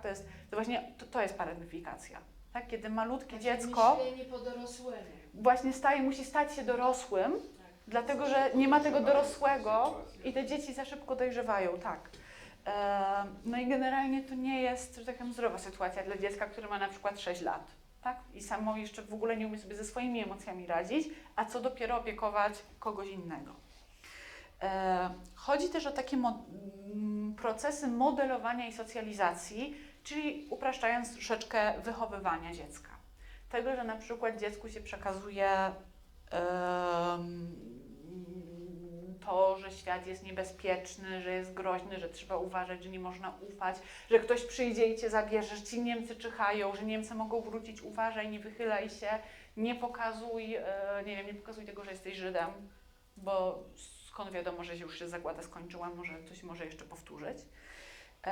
Modelowanie to jest taki sposób przekazywania różnych zasad, zachowań, postaw, który dzieje się nie wprost przez to, że po prostu rodzic coś sobą prezentuje. Tak? Jak ja będę nadmiernie ostrożna i będę, wiecie Państwo, 15 razy rozglądała się na przejściu dla pieszych, robiła, nie wiem, modlitwę odczyniała i przechodziła szybko truchcikiem, żeby mi coś nie przejechało, to nie ma bata, żeby moje dziecko uważało potem, że przechodzenie nie jest bezpiecznym procesem. Tak? Nawet jeśli ja nic nie powiem nigdy, że ma uważać, że to jest niebezpieczne i możecie samochód przejechać, to z samego mojego zachowania jakby ono sobie to wywnioskuje i może sobie przyswoić taką zasadę, tak? Że ulica, śmiertelne zagrożenie, trzeba strasznie uważać. I to jakby to jest proces modelowania. Może być taka też nadmierna chęć chronienia dziecka, czyli taka nadopiekuńczość po prostu, to też tutaj wchodzi nam w to modelowanie, w tą socjalizację, czyli w proces wychowania. To, co już powiedziałam, czyli komunikat o tym, że świat jest zły, że trzeba być ostrożnym, że nie można nikomu ufać, że coś strasznego może się znowu stać. Ale też transmisja traumy może się dziać takimi procesami, które są może trochę naturalne, to znaczy to, że rodzic, który doświadczył tak strasznej traumy, jaką była na przykład zagłada, nie jest w stanie normalnie, zdrowo funkcjonować, dlatego że to mu po prostu zaburzyło całkowicie jego obraz świata, jego poczucie bezpieczeństwa, sprawiło, że ma różnego rodzaju problemy psychiczne. I przez to może być tak, że taki rodzic nie umie nawiązać tak zwanej bezpiecznej więzi z dzieckiem, nie potrafi odpowiadać na jego potrzeby emocjonalne, bo wiecie, na przykład ciężko jest, kiedy dostaję flashbacku, czyli tego natrętnego wspomnienia i mi się przypomina, nie wiem, przy smażeniu pączków na oleju, coś strasznego z obozu i w tym momencie dziecko do mnie przychodzi, nie wiem, że zdarło kolano, a ja nawet nie słyszę, co ono do mnie mówi. Ale małe dziecko, które ma 3-4 lata, tego nie rozumie. I jego bardzo ważne w tym momencie potrzeby emocjonalne, tego, że potrzebuje pocieszenia, tego, żeby mamusia się mną zajęła, nie są zaspokojone. Może być też tak, że taki rodzic nie potrafi jakby nawiązać zdrowej bliskości, to znaczy albo jest za blisko i nie pozwala dziecku być samodzielnym, wyjść z tego domu, albo się właśnie dystansuje emocjonalnie, bo boi się zbliżyć, bo boi się tego, że znowu kogoś straci, tak? Na przykład stracił całą rodzinę i zaczął mieć takie przekonanie, że lepiej się do nikogo za bardzo nie przywiązywać, bo wszystkich, których kocham, mogę stracić w każdej chwili. Może być tak zwane zaburzenie granic w rodzinie, czyli takiego przestrzegania swoich, powiedzmy nawzajem, zasad, ograniczeń. Może być po prostu niestabilna atmosfera w rodzinie, tak? Bo jeśli na przykład ojciec, matka mają PTSD, w którym Jak może pamiętacie, jeśli nie mówiłam wszystkiego za szybko, mogą być jakieś wybuchy złości, nadmiernej irytacji. No to może być tak, na przykład nie wiadomo, czym ja tego tatę zezłoszczę, tak? I on wybuchnie, za chwilę mnie przeprosi, ale już był ten wybuch, tak? Czyli jakby nie ma takiego bezpiecznego domu, nie ma bezpiecznej atmosfery. No i może być też tak, że dzieciom się przekazuje te trudne informacje zbyt szczegółowo. Także opowiadam o wszystkich drastycznych szczegółach, o tym, jak kogoś torturowali na Pawiaku, albo jak ludzie wyglądali w stanie już po prostu tuż przed śmiercią głodową i opowiadam to 5-letniemu dziecku. To jest zdecydowanie za wcześnie. Generalnie w ogóle nie powinno się opowiadać małym dzieciom, zwłaszcza ze szczegółami o zagładzie. Ja na przykład ze swojego doświadczenia, mama, która zajmowała się tym tematem w zasadzie od kiedy ja byłam na świecie, opowiedziała mi pierwsze szczegóły, jak ja już byłam, powiedzmy, taką wczesną nastolatką, tak? Bo chciała mnie chronić przed tym, żeby mi nie mówić jakichś drastycznych rzeczy, których jako dziecko, ja też byłam dość wrażliwym dzieckiem, które łatwo było zestresować, wystraszyć, żeby mnie właśnie wtórnie nie straumatyzować opowiadaniem o tym, co się na przykład działo w obozach zagłady. Ale to oczywiście nie są wszystkie drogi transmisji. I dwie bym chciała szczególnie omówić. Jedną dlatego, że jest bardzo ciekawa i na pewno na nią nikt z Państwa nie wpadł, a drugą dlatego, że uważam ją za szczególnie ważną. Pierwsza rzecz to jest epigenetyka, czyli coś związanego z dziedziczeniem. Tak naprawdę Państwo wszyscy kojarzycie, że jest coś takiego jak DNA, tak? Zapisane są w nim geny, te geny są jakoś przekazywane, zależy od tego, jak się połączył, od mamy, od taty, to na przykład ktoś, no generalnie wszystko jest zapisane, tak? To, że ktoś ma błękitne oczy, czy zielone, czy czarne, czy ktoś jest blondynem, czy brunetem. Żeby być blondynem, to na przykład trzeba mieć dwa takie same geny, blondu, bo to jest gen recesywny i tak dalej. Więc to na pewno wszyscy kojarzymy. Natomiast okazuje się, że dziedziczenie wcale nie jest takie proste i nie musi być wprost związane z tym, co jest zapisane w DNA. I o tym traktuje taka nauka epigenetyka, która też jakby jest, to słowo jest używane po prostu na określenie tego procesu zachodzącego. Epigenetyka to są zmiany ekspresji genów. Czyli chodzi o to, że możemy odziedziczyć niektóre rzeczy bez zmiany naszego DNA. Czyli innymi słowy, ekspresja genu, to czy on się ujawni i akurat epigenetycznie nie dziedziczymy raczej koloru włosów, ale weźmy taki prosty przykład. Czy mi się ujawnią te blond włosy, czy jednak będę miała ciemne, zależy nie tylko od tego, co mam zapisane w DNA, tylko od pewnych procesów, które się zadzieją, które pozwolą się temu ujawnić lub nie. I okazuje się, epigenetyka o tym mówi, że te zmiany ekspresji genów też mogą być dziedziczone. Są związane na przykład z takimi rzeczami jak metylacja DNA albo tam gdzieś skracanie czegoś. Jakby nie będziemy wchodzić w takie genetyczno-biofizyczne szczegóły, natomiast chodzi o to, że różnego rodzaju wydarzenia, i tutaj mam grafikę, która ma trochę to uprościć, bo wiem, że to trochę trudne słowo i trudne pojęcie. Tradycyjne dziedziczenie zachodziłoby w ten sposób, że są jakieś geny, wychodzi człowiek z danymi cechami fizycznymi, psychicznymi. Natomiast epigenetyka mówi, że różne czynniki, tak jak na przykład choroby, dieta, stres i w tym wydarzenia traumatyczne, różnego rodzaju urazy, sprawiają, że jakieś geny się uaktywnią lub nie uaktywnią i wyjdzie coś innego. I były na przykład, w ogóle badania epigenetyczne zaczęły się od takiej obserwacji też związanej z II wojną światową. Mianowicie, nie wiem, na ile Państwo są w historii mocni, nie jestem jakoś super mocna w historii, ale był taki okres podczas II wojny światowej, że była wielka blokada Holandii. Nie było tam żadnego importu, eksportu i zaczął się wtedy głód w tym kraju. I okazało się, jakby co jest oczywiście logiczne, to wszyscy wiemy, że te kobiety, które w tym czasie były w ciąży, rodziły te dzieci z bardzo niską wagą urodzeniową. No bo jak matka sama nie dojadała, no to jak miało rodzić zdrowe dziecko. I takie pucołowate, jak sama była chudziutka. Natomiast co się okazało potem, że te dzieci również potem, wiele lat po wojnie, kiedy już nie było głodu, Holandia żyła w dobrobycie względnym przynajmniej, również zaczęły rodzić dzieci z mniejszą masą urodzeniową. Mimo że nic się na poziomie genów, jak tam potem zbadano, nie stało, to jakby został przekazany ten problem. związany z głodowaniem. I od tego się zaczęło zainteresowanie epigenetyką, no i zaczęło się okazywać, że różnego rodzaju właśnie wydarzenia mogą być przekazywane za pomocą ekspresji genowej, ekspresji genów bez zmiany samej struktury DNA. I są takie bardzo ciekawe, no na ludziach takich badań nie można zrobić, na myszach też moim zdaniem trochę kwestionowalne, ale jak już są, to Państwu opowiem. Takie 2 badania z myszami. Były takie badania, w których okrutne badania, w których myszom dawano do wąchania taki związek chemiczny, który pachnie jak róże i wtedy je rażono prądem. Oczywiście jakoś strasznie mocno bolało je. I okazało się, że oczywiście te myszy zaczęły stresowo reagować na ten zapach, natomiast potem sprawdzono i potomstwo tych myszy też reagowało stresowo na ten zapach, mimo że nie miało w ogóle tego doświadczenia porażenia prądem. Natomiast jeszcze ciekawsze badanie było ostatnio, gdzieś przeczytałam o tym, że to się może dawać dziać na takim jakby bez poziomu związku, że tak powiem, matka-dziecko. Mianowicie zrobiono to coś podobnego bardzo w przypadku partnera z klatki myszy. I okazało się, że ta mysz, która była, jakby nic jej się nie działo, nikt jej nie raził prądem, ale jej kolegę z klatki dźgano, też zaczęła mieć reakcje stresowe i potem jej potomstwo też miało reakcje stresowe. I generalnie wielu autorów teraz wierzy w to, że trauma może być też właśnie taką epigenetyczną drogą przekazywana. Na przykład te reakcje takie typu flashback na zapachy czy na bodźce podobne. Bo rzeczywiście pokazano już na przykład, że może dochodzić do przekazywania nadaktywności wywołanej przez traumę takiej osi HPA, czyli wzgórze przysadka nadnercze. Ona odpowiada za reakcje stresowe, za wydzielanie kortyzolu, taką ostrą reakcję stresową.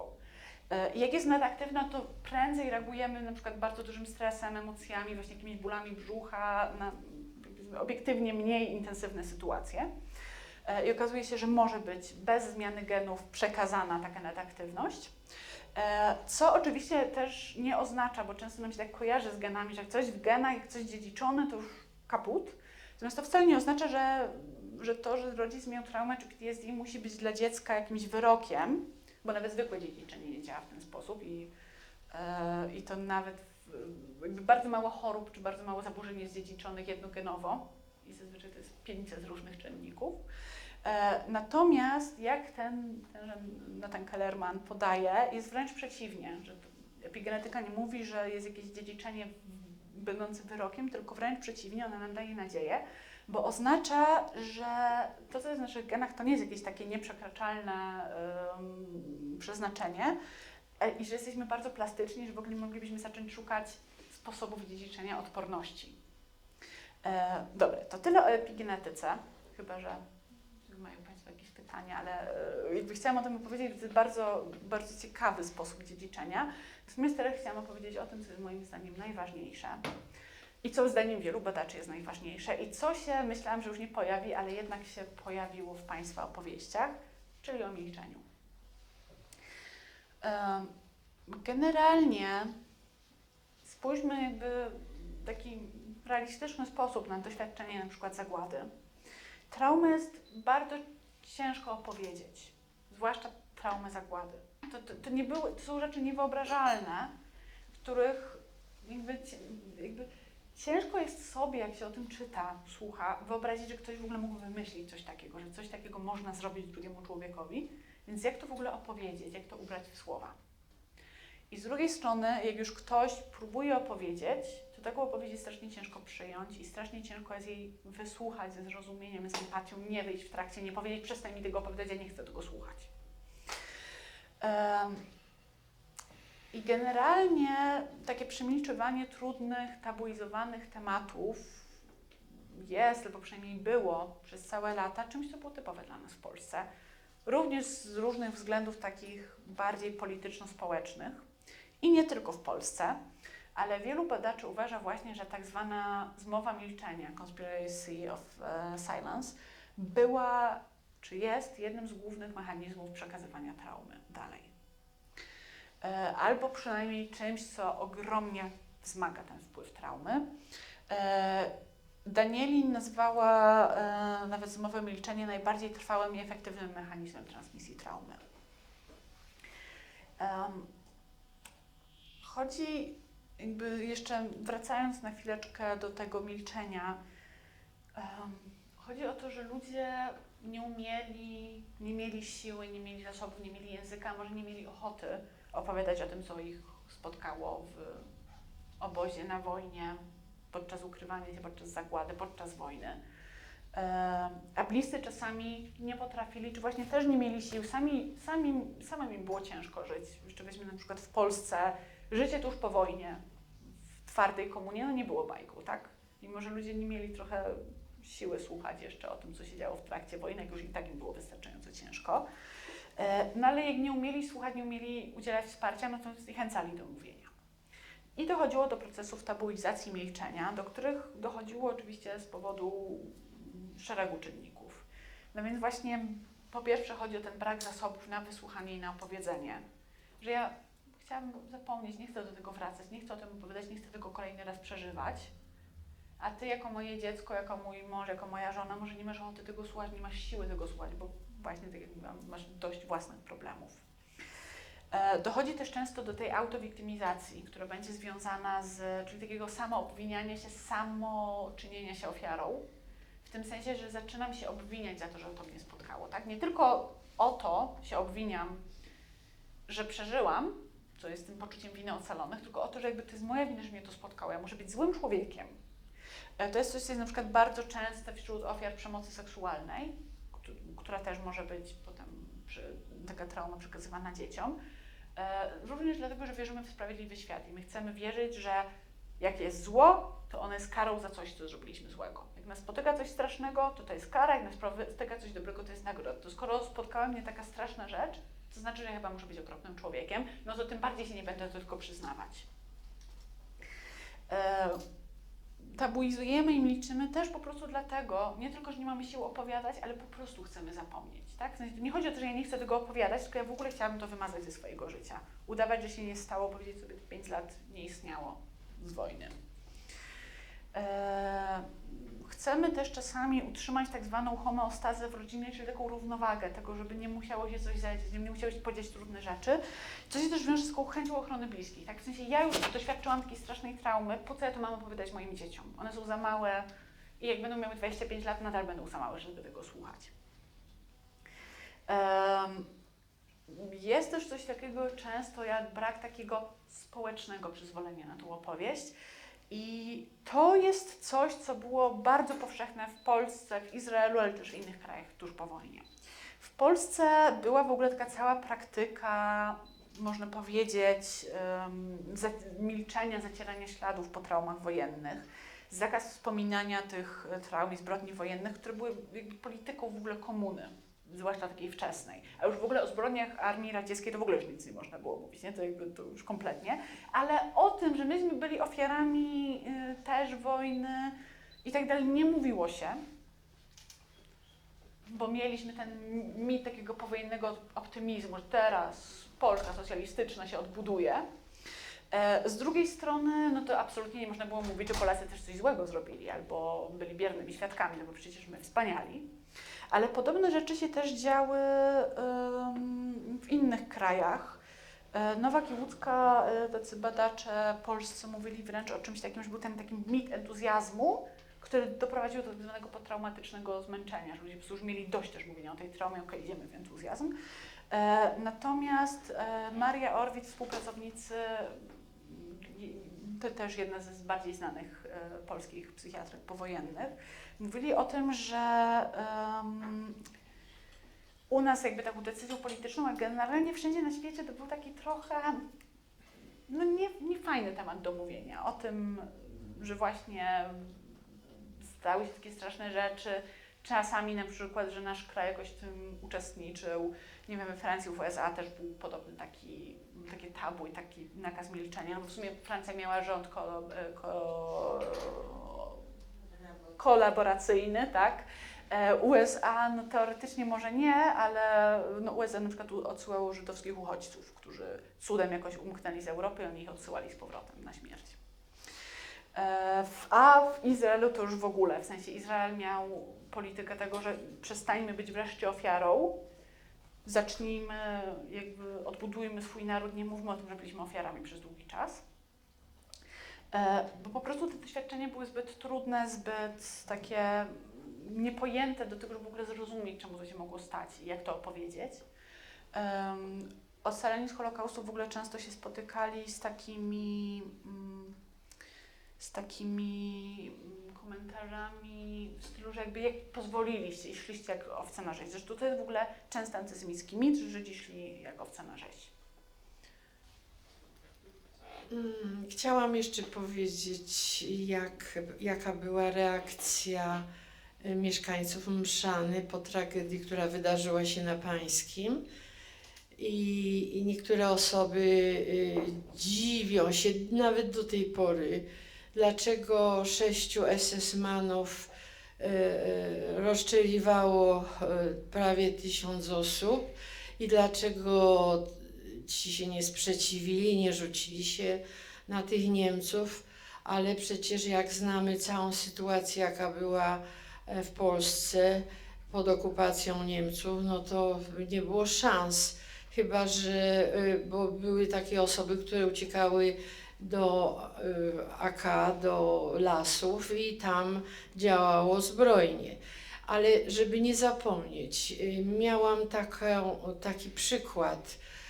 Szukałam razem z mamą, jak zanotowana jest tragedia naszych mszańskich ludzi, którzy zostali rozstrzelani w Kasinie Wielkiej.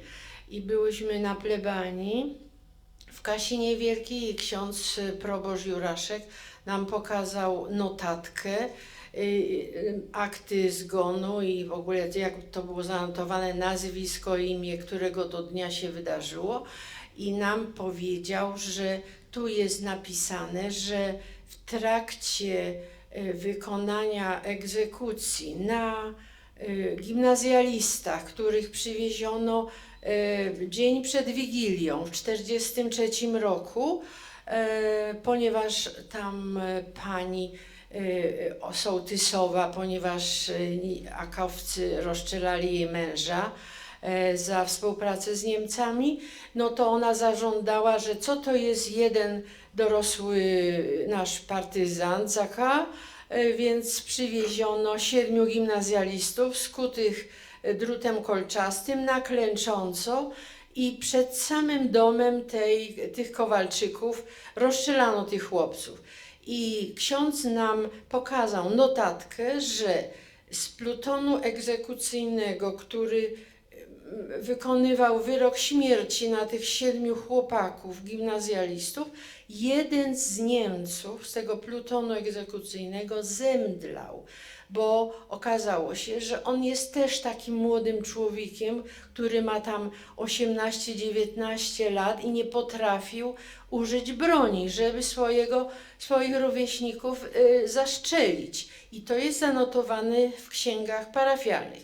Natomiast jeśli chodzi o wykonanie wyroku więzienia na osobach, które współpracowały z Niemcami w Mszanie, jak była rozprawa sądowa w sądzie naszym w Mszanie, to wcześniej ludzie się buntowali, dosłownie mogło dojść do samosądu. Więc w tej sytuacji, ja mam tak opisane we wspomnieniach mojego taty, że, bo to wspominała mu mama, bo tato był wtedy w obozie, że to znaczy wrócił już z obozu, ale był tak chory, przez 3 lata był leczony przez lekarzy z Rabki, więc doszłoby do samosądu, żeby nie mówienie do ludzi mszańskich, parafian przez księdza Infłata Skalskiego, że nie można reagować w ten sposób, bo skoro ich przywieźli i będzie odbywał się rozprawa sądowa i dostaną wyrok, to wystarczy, żeby się nie mścili. Tylko tyle, przepraszam. Bo wrócimy, trochę nas czas już goni, bo obiecałam, że się wyrobimy w 1,5 godziny, a zostało nam niedużo już czasu i wróćmy do tematu tego już, o którym teraz mówimy, czyli milczenia, nie samosądów. Ale wracając, czyli nie było takiego, zwłaszcza tuż po wojnie, nie było społecznego przyzwolenia na mówienie o traumie. Teraz się odwróciło w drugą stronę i niektórzy badacze mówią, że za dużo o tym mówimy i za bardzo jednostronnie, tylko na przykład, że my Polacy byliśmy tylko ofiarami.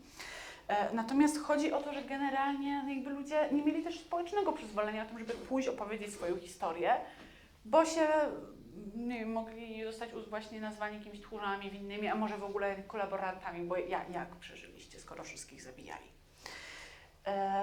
Natomiast jaki jest problem z tym milczeniem? Bloch podaje tak bardzo wprost, że trauma jest zawsze obecna, opowiadana czy nieopowiadana. I dlaczego milczenie szkodzi? No, po pierwsze dlatego, że nawet jak milczymy, to kierujemy komunikaty tak zwane nie wprost. I że takie niewypowiedziane opowieści są jakby wyczuwane trochę przez bliskich, to znaczy oni wiedzą, że stało się coś strasznego. Jakby tego się nie da ukryć, że stało się coś strasznego, ale nie mają jakby konkretnych informacji i przez to nie mogą sobie przepracować tej historii, przeżyć jej, zrozumieć, jakoś sobie wpisać w historię życia, w historię swojej rodziny i zacząć żyć dalej. I bardzo jest często tak, że właśnie te niewypowiedziane rzeczy są jakby niemożliwe do zrozumienia, bo ja nie mam wytłumaczone, co się stało. Wiem, że coś strasznego, ale nie wiem co. I informacje nie są przekazywane bezpośrednio, nie jest powiedziane, co się stało, dlaczego ten olej jest taki okropny do smażenia, oprócz tego, że coś z płaszowem. Więc bliscy, przepraszam, tak biorę Pani przykład, ale on jest akurat dobry, tak? W sensie jest jakaś informacja, jakaś zasada, ale jakby nie wiemy do końca, co za nią stoi. Więc zaczynamy się spróbować domyślić, tak? Szukamy sobie jakiejś dopowiedzenia, próbujemy sobie wytłumaczyć jakiś półsłówek, z jakichś emocji, z zachowania, z gestów, co się stało, dlaczego to było takie straszne, co konkretnie, żeby spróbować zrozumieć.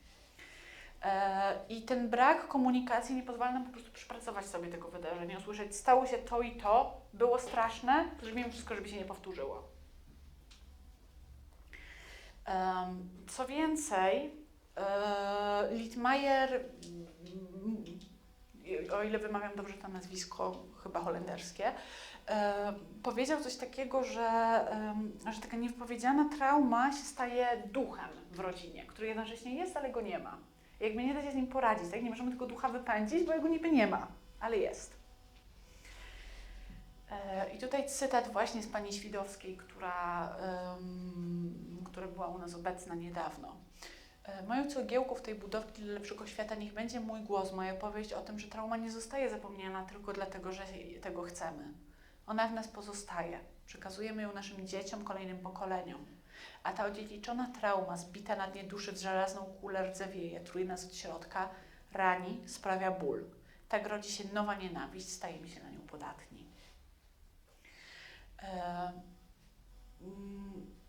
I co jest jeszcze problemem w tej niewypowiedzianej, nieopowiedzianej traumie, jest to, że kiedy ten przekaz o tym, że świat jest niebezpieczny, okropny, groźny, który jest dawany, który jakby ciężko nie dawać go swoim dzieciom po tym, jak się doświadczyło na przykład zagłady, kiedy on nie jest wypowiedziany wprost, on jest niewerbalny, to ciężko z nim dyskutować. Tak? W sensie, jeśli moja mama przyjdzie i powie, słuchaj dziecko, świat jest straszny, ludzie są groźni, ludzie tylko czyhają, żeby cię zabić, nie ufaj nikomu, uważaj na wszystkich, każdy obcy jest zły, to ja mogę powiedzieć, ej mamo, ale ten człowiek zrobił to dobrego, ten mi pomógł, ta moja koleżanka jest super, ta osoba tutaj ci daje przykład kogoś, nie wiem, kto jest jakimś strasznym altruistą, działa, aktywistą na rzecz mniejszości i tak dalej. Jakby mogę z tym dyskutować. Kiedy to nie jest powiedziane, no to jakby ja nie mam możliwości takiego wprost argumentowania, tak? Nie mam sobie, bo ja często mam to nieuświadomione, niewypowiedziane w ogóle, nie w tym sensie, że ta osoba, która to mówi, ma to niewypowiedziane, tylko ja sama nie wiem, że ja mam taki przekaz o tym, że świat jest zły. A jak nie wiem, że mam przekonanie o tym, że świat jest zły, to nie mogę sobie tego przekonania zmienić. Bardzo często dochodzi do czegoś takiego jak zinternalizowanie trudności u bliskich osób, które doświadczyły traumy, kiedy się milczy, czyli jakby takie uwewnętrznienie sobie, że to przyjmuje na swoje.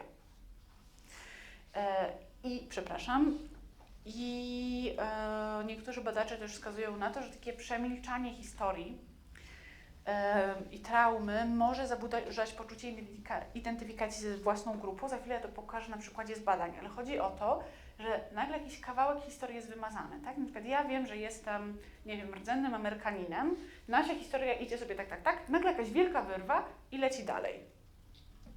I jakby pomijam to, co się działo w ramach kolonizacji i w ramach potem polityki USA i Kanady w zasadzie czystki etnicznej na rdzennych mieszkańcach, tak? Jakby nie ma tego. Jakby moja historia nie jest kompletna, ja się nie mogę z nią utożsamić. No i to milczenie może być, co chcę zaznaczyć, mechanizmem transmisji i tej takiej indywidualnej, i tej grupowej, kolektywnej traumy historycznej. Jeszcze jeden cytat o tym milczeniu, tym razem z Patrycji Dołowy, która też u nas gościła i to dwukrotnie. Pod gładką powierzchnią milczenia krzyczy nieopłakana pustka. I też, żeby właśnie nie mówić Państwu tylko na takich przykładach bardziej ogólnoteoretycznych, chciałam parę badań przywołać. Więc po pierwsze badania zespołu Wisman w Izraelu. Potomkowie ocalałych zagłady w rodzinach, w których nie rozmawiało się o tym, że jakby rodzice doświadczyli zagłady, ocaleli, stracili całą rodzinę. Jeśli się nie rozmawiało, to doświadczali więcej stresu i mniej takiego poczucia bliskości w rodzinie, niż w tych rodzinach, w których te rozmowy były obecne. Co więcej, jeśli mamy empatycznie, to jest bardzo ważne, czyli nie chodzi o takie zasypywanie szczegółami, opowiadanie wszystkiego, tylko o jakby opowiadanie z uwzględnieniem potrzeb i możliwości dziecka. Ale jeśli opowiadały o zagładzie, to te dzieci miały dokładnie te same przekonania o świecie i o innych osobach, co ludzie, którzy nie mieli doświadczeń zagłady w historii. Czyli generalnie podobnie uważali za podobnie dobrych innych ludzi, nie mieli tylko takiego przekazu zagrożenia, tak, że świat jest zły i wszyscy chcą mnie skrzywdzić. W innym badaniu takie otwarte komunikowanie o traumie wojennej plus nadawanie znaczenia, czyli nie tylko, że ja powiem, że stało się coś strasznego, tylko jakby wytłumaczę, nadam temu właśnie takie znaczenie, wpiszę jakąś taką ogólniejszą historię, sprawiało, że potem dzieci miały niższy poziom stresu i mniej objawów PTSD. W sensie tu nie chodzi o samą diagnozę, tylko czy te objawy się w ogóle pojawiały, czy się nie pojawiały. W USA to też jest taka może nie do końca znana karta historii. Generalnie po ataku na Pearl Harbor przez Japonię, no USA w ogóle wtedy się zdecydowało dołączyć do wojny, natomiast to, co zrobiło na swoim terenie, to to zaczęto internować azjatyckiego pochodzenia, zwłaszcza japońskiego pochodzenia Amerykanów w obozach, no może nie przesadzajmy z obozami koncentracyjnymi, tam było trochę lepiej, natomiast tak, ale natomiast no, oni byli po prostu przetrzymywani w no, niezbyt fajnych warunkach, za nic, bo jakby przyjechali do tego USA, nie wiem, 100 lat wcześniej, ale japońskie powiązania, podejrzany element zamknąć. I potomkowie tych osób, znaczy w ogóle te osoby bardzo często o tym potem nie rozmawiały. I jeśli o tym nie rozmawiały, to te ich dzieci, wnukowie odczuwali taki, cytując, niewyjaśniony smutek albo lukę w tożsamości, bo jakby czegoś im brakowało, tak? I jakby nie potrafili sobie tego właśnie jakoś wtoczyć w swoją historię rodziny, że było takie wydarzenie. Oni mieli poczucie, że coś się strasznego stało, ale nigdy nie dostali informacji, co właściwie. Dopiero potem po latach na przykład jako osoby dorosłe. W Holandii taki może troszkę mniej dramatyczny przykład, chodzi po prostu o marynarzy podczas II wojny światowej, w sensie marynarki wojennej. Jeśli to był jakiś taki rodzinny sekret, że o tym się nie mówiło, że tata walczył na wojnie, to dzieci miały różnego rodzaju problemy psychiczne. Czyli to nawet nie musiała być zagłada, w sensie, że byłem ofiarą zagłady, wystarczyło, że walczyłem na wojnie, o tym nie opowiadam. W przypadku badań dotyczących migrantów z krajów ogarniętych wojną, czyli ludzi, którzy uciekali przed wojną, jeśli dzieci pytały wprost o przeszłość rodziców, oni nie odpowiadali, to się też często zdarzało, to miały takie poczucie, że jakby ktoś im zatykał usta, nie? Że jakby w ogóle nie będziemy podejmować i bardzo duże poczucie utraty bliskości między dzieckiem a rodzicem. I taki przegląd badań zrobiony przez dwójkę badaczy Delgarda i Montgomery, większość badań dotyczących tych dzieci uchodźców przemawia za tym, że jeśli chcemy, żeby nasze dzieci były potem zdrowe i nie miały tej traumy przekazanej przez nas, to należy rozmawiać tylko i w taki otwarty sposób, ale z wyczuleniem na potrzeby, możliwości dziecka, tak? Czyli to nie chodzi teraz o to, żeby powiedzieć dziecku, że i wtedy, zobacz, nie wiem, uciekaliśmy i wujek nastąpił na minę i po prostu opowiedzieć, gdzie tam leciały, które części ciała, ile było krwi, to nie o to chodzi. Ale jakby powiedzenie uciekaliśmy, wujek zginął jest ważną informacją, która pozwala dziecku zrozumieć, że w ogóle co strasznego się stało, dlaczego i jak temu można w przyszłości ewentualnie zapobiec. Jedną rzecz bym chciała tak na koniec, pod koniec, bo to jeszcze nie koniec, jeszcze kilka rzeczy chcę powiedzieć, ale chcę coś podkreślić, że to wszystko, o czym opowiadamy, nie oznacza, że dziedziczenie traumy jest czyjąś winą. Wszystkie te rzeczy, wszystkie te mechanizmy są absolutnie zrozumiałe. To były wydarzenia, o których bardzo często ludzie, jakby skąd oni mieli wiedzieć, jak mają o tym opowiedzieć. Tak, my też jesteśmy tacy mądrzy, że zbadaliśmy, zobaczyliśmy, że okej, jak opowiadamy, to lepiej niż jak nie opowiadamy, ale jak opowiadamy zbyt szczegółowo, to też źle. Ale my to wiemy po latach, tak? W sensie ci ludzie, nasi rodzice, dziadkowie, pradziadkowie, oni nie wiedzieli, czy lepiej dziecku mówić, czy lepiej dziecku nie mówić, kiedy mu powiedzieć, jak szczegółowo. Więc jakby nie chodzi o to, że ja chcę teraz mówić, że ktoś, nie wiem, zafundował swojemu dziecku traumę i to jest jego wina. Biorąc jeszcze inną rzecz pod uwagę, że ci ludzie sami byli straumatyzowani, tak? To nie byli ludzie, którzy postanowili, nie wiem, nie opowiedzieć ważnej części historii rodzinnej dziecku, żeby zobaczyć, czy będzie miało zaburzenia tożsamości, tylko to byli ludzie, którzy sami nie potrafili sobie poradzić z tym, co przeżyli. Więc jakby ciężko było oczekiwać, że będą potrafili jeszcze dziecku to dobrze wytłumaczyć. Natomiast jakby chcę o tym opowiedzieć dlatego, że żeby coś zrobić z transmisją traumy, na przykład żeby nie przekazać jej dalej w naszych rodzinach, no to musimy sobie uświadomić, w jaki sposób zachodzi. I teraz, jak jesteśmy tyle mądrzejsi, to możemy na przykład zadbać o to, żeby naszym dzieciom, naszym wnukom, naszym bliskim jakby zatrzymać ten przekaz traumy. A w Polsce ten przekaz traumy nadal jest bardzo silny i wymagany też trochę polityką społeczną. No więc, żeby też nie kończyć tak pesymistycznie opowiadaniem o tym, jak trauma jest przekazywana, no to zastanówmy się nad tym, czy jak można transmisji traumy przeciwdziałać. I oczywiście jakby mam nadzieję, że nie muszę tego mówić, no ale i tak powiem, to, że trauma może być dziedziczona, to nie znaczy, że musi. Są nawet takie badania, 2 rodzaje badań pozytywnych. Niektóre mówią, że w takiej populacji ogólnej nawet można zobaczyć braki różnic między osobami, które są dziećmi ocalonych z zagłady i innych osób. Natomiast co do tego takie 2 krytyczne uwagi. Po pierwsze, populacja ogólna, a populacja kliniczna to są 2 różne rzeczy. Populacja ogólna to są wszyscy ludzie, populacja kliniczna to są ci ludzie, którzy mają jakieś problemy.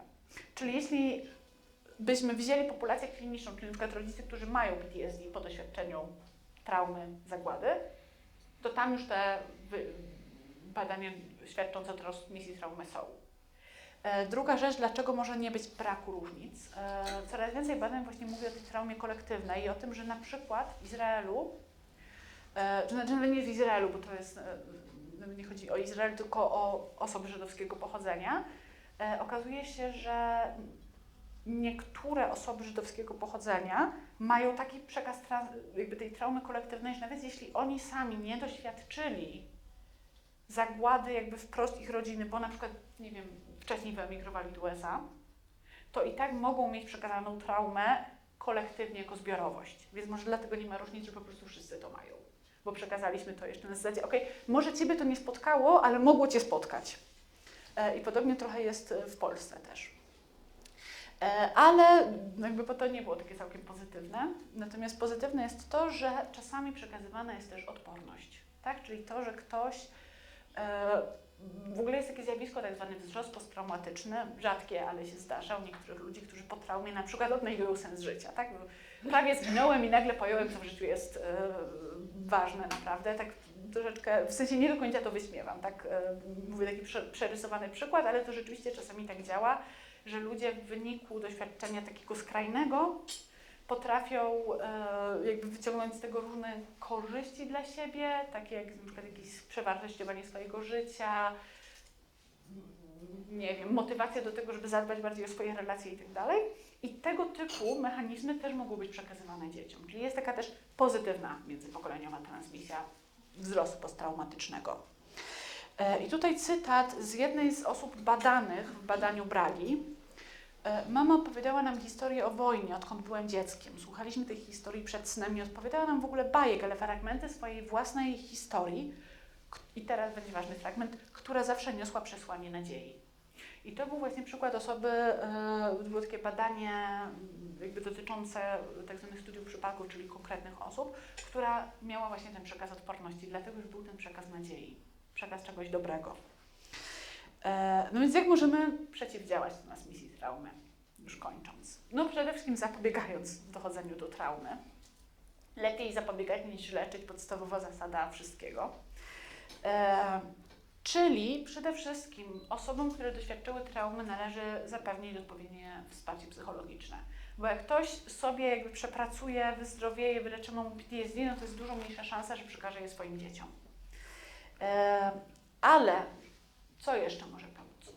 Generalnie badania wskazują na to, że chroniące mogą być na przykład różnego rodzaju pozytywne doświadczenia i wzorce nabyte przed traumą.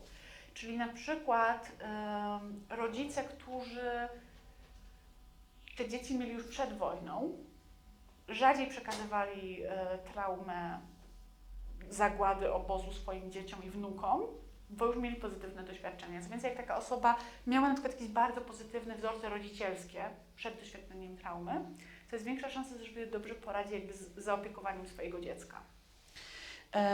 Bardzo pomaga też wsparcie społeczne wszelkiego rodzaju i to udzielane osobie, która traumy doświadczyła i dzieciom. I są takie badania, które wskazują, że na przykład wspieranie dziecka przez innych członków rodziny, a nawet przez rówieśników, tak? W sensie, że mam fajną koleżankę w szkole, może być już czynnikiem chroniącym, więc generalnie po prostu powinniśmy dbać o nasze sieci wsparcia i o to, żeby budować społeczeństwo, które wspiera się nawzajem. To nie chodzi o to, że ja mam sobie zadbać o to, żeby mieć fajne przyjaciółki, tylko że wszyscy razem powinniśmy dbać o to, żeby społeczeństwo było wspierającym społeczeństwem. I chodzi też o takie wspólne tworzenie odpowiednich narracji na poziomie właśnie społeczno-politycznym, które nam pozwolą uwspólnić, przypracować traumę. Czyli ani nie milczeć, ani nie robić takiej wtórnie traumatyzującej narracji, która czasami jest obecna na przykład w miejscach pamięci, tylko zadbać o taką historię, która jakoś włącza to straszne wydarzenie w naszą historię i pomaga jakoś wyciągać z niego wnioski. No i wreszcie, jeśli chodzi o taki poziom komunikacji z dzieckiem, to powinna to być otwarta komunikacja, która jednak jest otwarta na potrzeby tego dziecka, na jego możliwości emocjonalne, na to, że to dziecko na przykład może chcieć wyjść w trakcie, powiedzieć, nie chcę tego dalej słuchać i która niesie też przesłanie nadziei. Tak? Czyli, że nie mówimy tylko o tym, że świat był okropny, wydarzyła się zagłada, koniec, tylko na przykład szukamy jakichś przykładów, nie wiem, szlachetnych ludzi, którzy potrafili być szlachetni mimo tego, jak straszne były to czasy. Dobrze, i tym pozytywnym akcentem przeciwdziałania transmisji traumy zakończę. Udało mi się wyrobić w te 1,5 godziny. Dziękuję Państwu bardzo za uwagę i za wspólne dyskusje, komentarze. Tradycyjnie, ponieważ się zaczyna szabat, to będziemy częstować chałkami.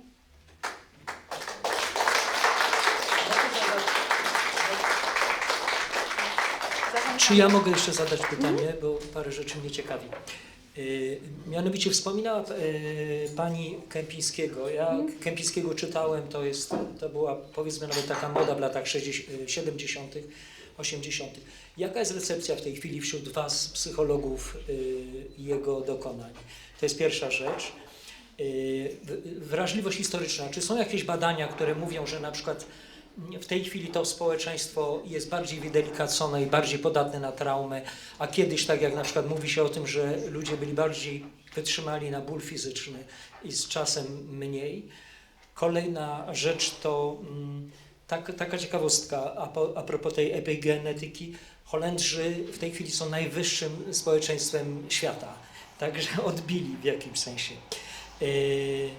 Teraz jeszcze ciekawi mnie, czy Żydzi mają traumę miejsca czy ludzi bardziej. To znaczy, wydaje mi się, że jeżdżą na przykład do Niemiec, natomiast niektórzy nie przyjeżdżają do Polski.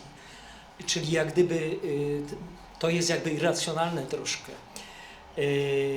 Jeszcze tak o traumie w miniaturce.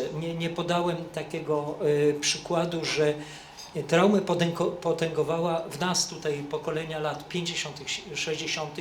filmy.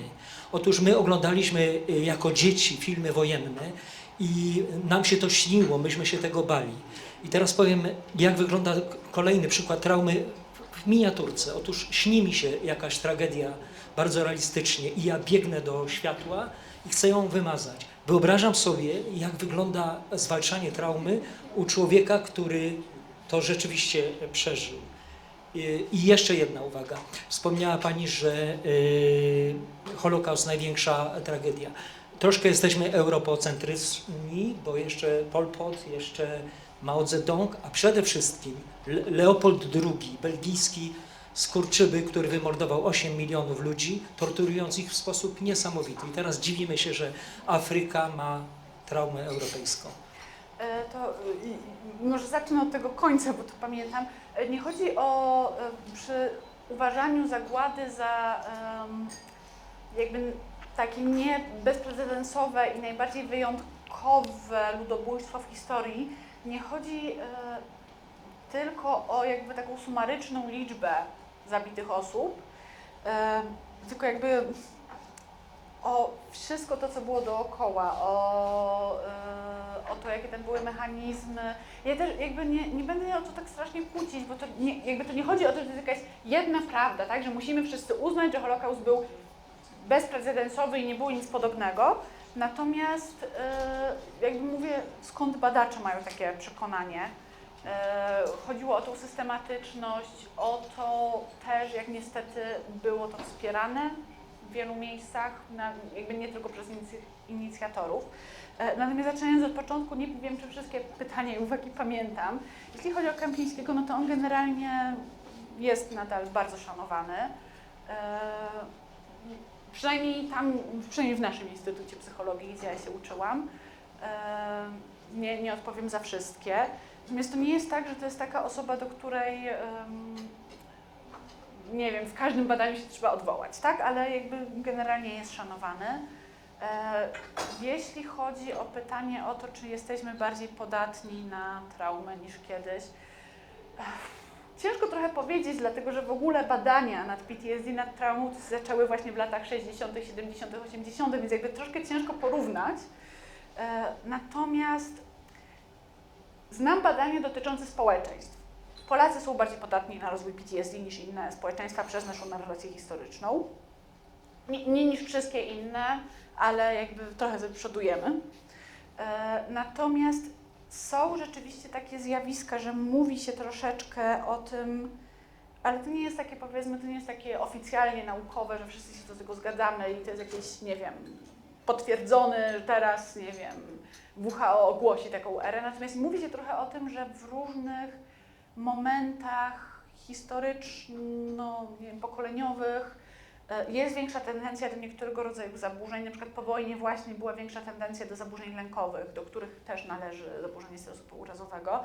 Dzisiaj się na przykład mówi o epidemii narcyzmu, ale to tak powiedzmy zakulisowo.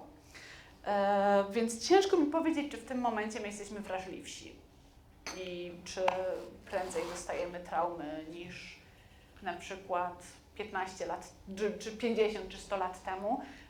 Dodajmy też, że po prostu kiedyś tych badań nie było, kiedyś o tym się w ogóle nie mówiło, tak? W sensie kiedyś ktoś mógł mieć traumę i to, jak sobie z nią radził, to zabijał. I jakby tyle o tym wiedzieliśmy. Mogę coś powiedzieć w kontekście jeszcze właśnie tego. Kiedyś, wydaje mi się, w życiu codziennym znacznie więcej było takich zdarzeń, które byśmy uznali za traumatyczne. Na przykład głody były na porządku dziennym, epidemie, wysoka śmiertelność małych dzieci. W zasadzie się małym dzieciom nawet często imion nie nadawało, bo póki nie przeżyło kilku dni. Także jak dzisiaj na przykład właśnie dla kogoś jest traumatycznym wydarzeniem śmierć dziecka, prawda, no to pewnie 50 lat temu już to faktycznie była większa rzadkość, chociaż też po wojnie było trudno, ale na przykład pod koniec XIX wieku, no to chyba ktoś by wyśmiał, prawda, no zrobisz sobie kolejny. To było trochę na tej zasadzie. Jeszcze tak w kwestii, taki komentarz w kwestii porównywania, czy na przykład teraz jesteśmy bardziej podatni na traumę, czy może kiedyś, bo kiedyś ludzie byli twardsi, to jakby też jest kwestia tego, jak pamiętamy przeszłość i może się nam wydawać, że ludzie byli inni, a bardzo często jak się naprawdę pogrzebie w tekstach historycznych i literackich z epoki, to się zobaczy, że ludzie może się nawet uważali za innych, czy mieli inne wartości, ale że właściwie byli tacy sami. A druga kwestia jest taka, jakie są normy, takie co jest oczekiwane po ludziach w danym momencie. My teraz w społeczeństwie i polskim, i w ogóle tak bardziej ogólnoświatowo-zachodnim, europejskim, mamy dużo większe przyzwolenie, że się uważa za taką ładną cechę dobrą, żeby być właśnie wrażliwym, przeżywać różne rzeczy i tak dalej. Są całe kultury i były też epoki chociażby u nas, kiedy dużo bardziej rzeczą taką pożądaną było raczej to, żeby być właśnie twardym, nie okazywać po sobie zbyt dużo emocji i tak dalej. To chociażby się łączy z tym, jaki mężczyzna jest obecnie uważany za fajnego mężczyznę, jak i kiedyś, tak już troszeczkę zagajając od tej strony. No i teraz jest tak, że w zależności od tego, co jest oczekiwane, to ludzie się będą też w odpowiedni sposób zachowywać, do tego dostosowywać, czasem grać trochę przed innymi, a to nie zawsze oznacza, że w środku nie przeżywają czegoś swojego, co może być bardzo różne.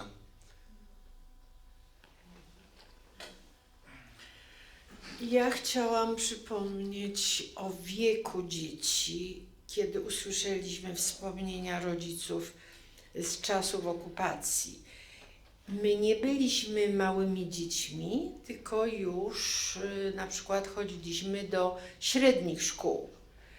I miałam takie wypadki, że na przykład koleżanka moja czy kolega zapraszał mnie do siebie, zrobimy sobie wspólnie lekcję, przepytamy się, i ja pytam rodziców, czy mogę iść do tego domu, do tej rodziny. To rodzice mi mówili, nie pozwalam, ale nie tłumaczyli dlaczego. Dopiero jak byłam człowiekiem już dojrzałym, to zapytałam rodziców, proszę mi powiedzieć, dlaczego broniliście mi iść do tej mojej koleżanki, co miała takie nazwisko i takie imię, i do tego kolegi. Nie wolno mi się było z nim spotykać. Dlaczego? Jak już byłam dorosła. Więc mi wtedy rodzice wytłumaczyli. Ich ojcowie byli policjantami granatowymi. Nie w Mszanie, ale na naszym terenie, tutaj w Generalnej Guberni, bliżej Nowego Sącza. Więc dlatego broniliśmy się stykać, bo nasza rodzina bardzo wycierpiała przez Niemców, przez okupanta, bo ludzie ginęli nie tylko w obozie koncentracyjnym, ale byli rozstrzeliwani. Więc ty jako potomek nie wolno ci się spotykać z tą rodziną, bo tam w tej rodzinie ojciec miał takie i takie stanowisko. Jak zapytałam, no to był jego może zawód, jego zarobkowanie.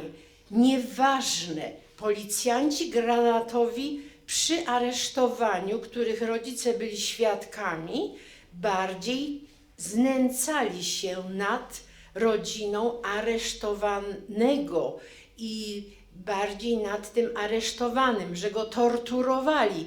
Nie gestapowcy, nie Niemcy, tylko właśnie policjanci granatowi. No więc ja jako dorosła osoba wtedy dopiero zrozumiałam, nie wolno ci się kontaktować z taką rodziną, bo tam żyje taka osoba, która to robiła. Może rzeczywiście on tego nie robił, ten ojciec, jeden i drugi, ale pracował. To samo było, jedziemy do pracy do Niemiec zarobić, bo tam dobrze się zarabia. Nie wolno jechać do Niemiec. Nie możecie służyć Niemcom. Trzeba się tak wykształcić i tak studiować i dochodzić do swoich pieniędzy, zarobkować, ale z Niemcami nie miejcie żadnych układów, bo myśmy znali Niemców, którzy nas zniszczyli. To już kończąc, bo musimy powoli kończyć. Cieszmy się, że dzisiaj jednak pojednanie jest możliwe i miejmy nadzieję, że pojednanie jest dzisiaj możliwe. Natomiast bardzo Państwu dziękujemy za obecność i zapraszamy na kolejne wydarzenia, które Tak, teraz będziemy mieli przerwę krótszą, to znaczy krótką przerwę, bo w lipcu nie planujemy spotkań. Natomiast już 2, prawda? Sierpnia. Już 2 sierpnia będziemy mieli kolejne spotkanie, tym razem troszeczkę przyjemniejszy temat w Bibliotece Miejskiej. szkalowanie mojego tematu. Znaczy to był bardzo potrzebny temat, ale Tak, ale w są tym razem tematy potrzebne, które są trudne, prawda? I będzie taki troszeczkę... wracamy do Biblioteki Miejskiej. Wracamy do Biblioteki Miejskiej i zajmiemy się malarstwem przepięknym, które łączy, to jest taki jeden z naszych motywów, jak opowiadamy o kulturze, łączy świat żydowski i chrześcijański i to wspólne dziedzictwo Biblii i wiary pewnej. Zajmiemy się malarstwem Marka Chagalla, także będzie pięknie, kolorowo. Wszystkich Państwa serdecznie zapraszamy. Zapraszamy też widzów, którzy się z nami łączą. Tak, online. bo będzie transmisja. Natomiast 18 sierpnia zapraszamy Państwa na wydarzenia z okazji rocznicy Zagłady w Mszenie Dolnej oraz przy tej okazji w tym roku organizujemy seminarium osób zajmujących się tematem pamięci w regionie, także będzie można posłuchać od takiej strony troszeczkę edukacyjnej, troszkę powiedzmy popularno-naukowej, jak to wygląda w innych pobliskich miejscowościach. I chyba w takim razie już dziękujemy Państwu. Kończymy spotkanie. Kończymy Zapraszamy kolejne. transmisję. Kończymy transmisję. Dziękuję. Do widzenia.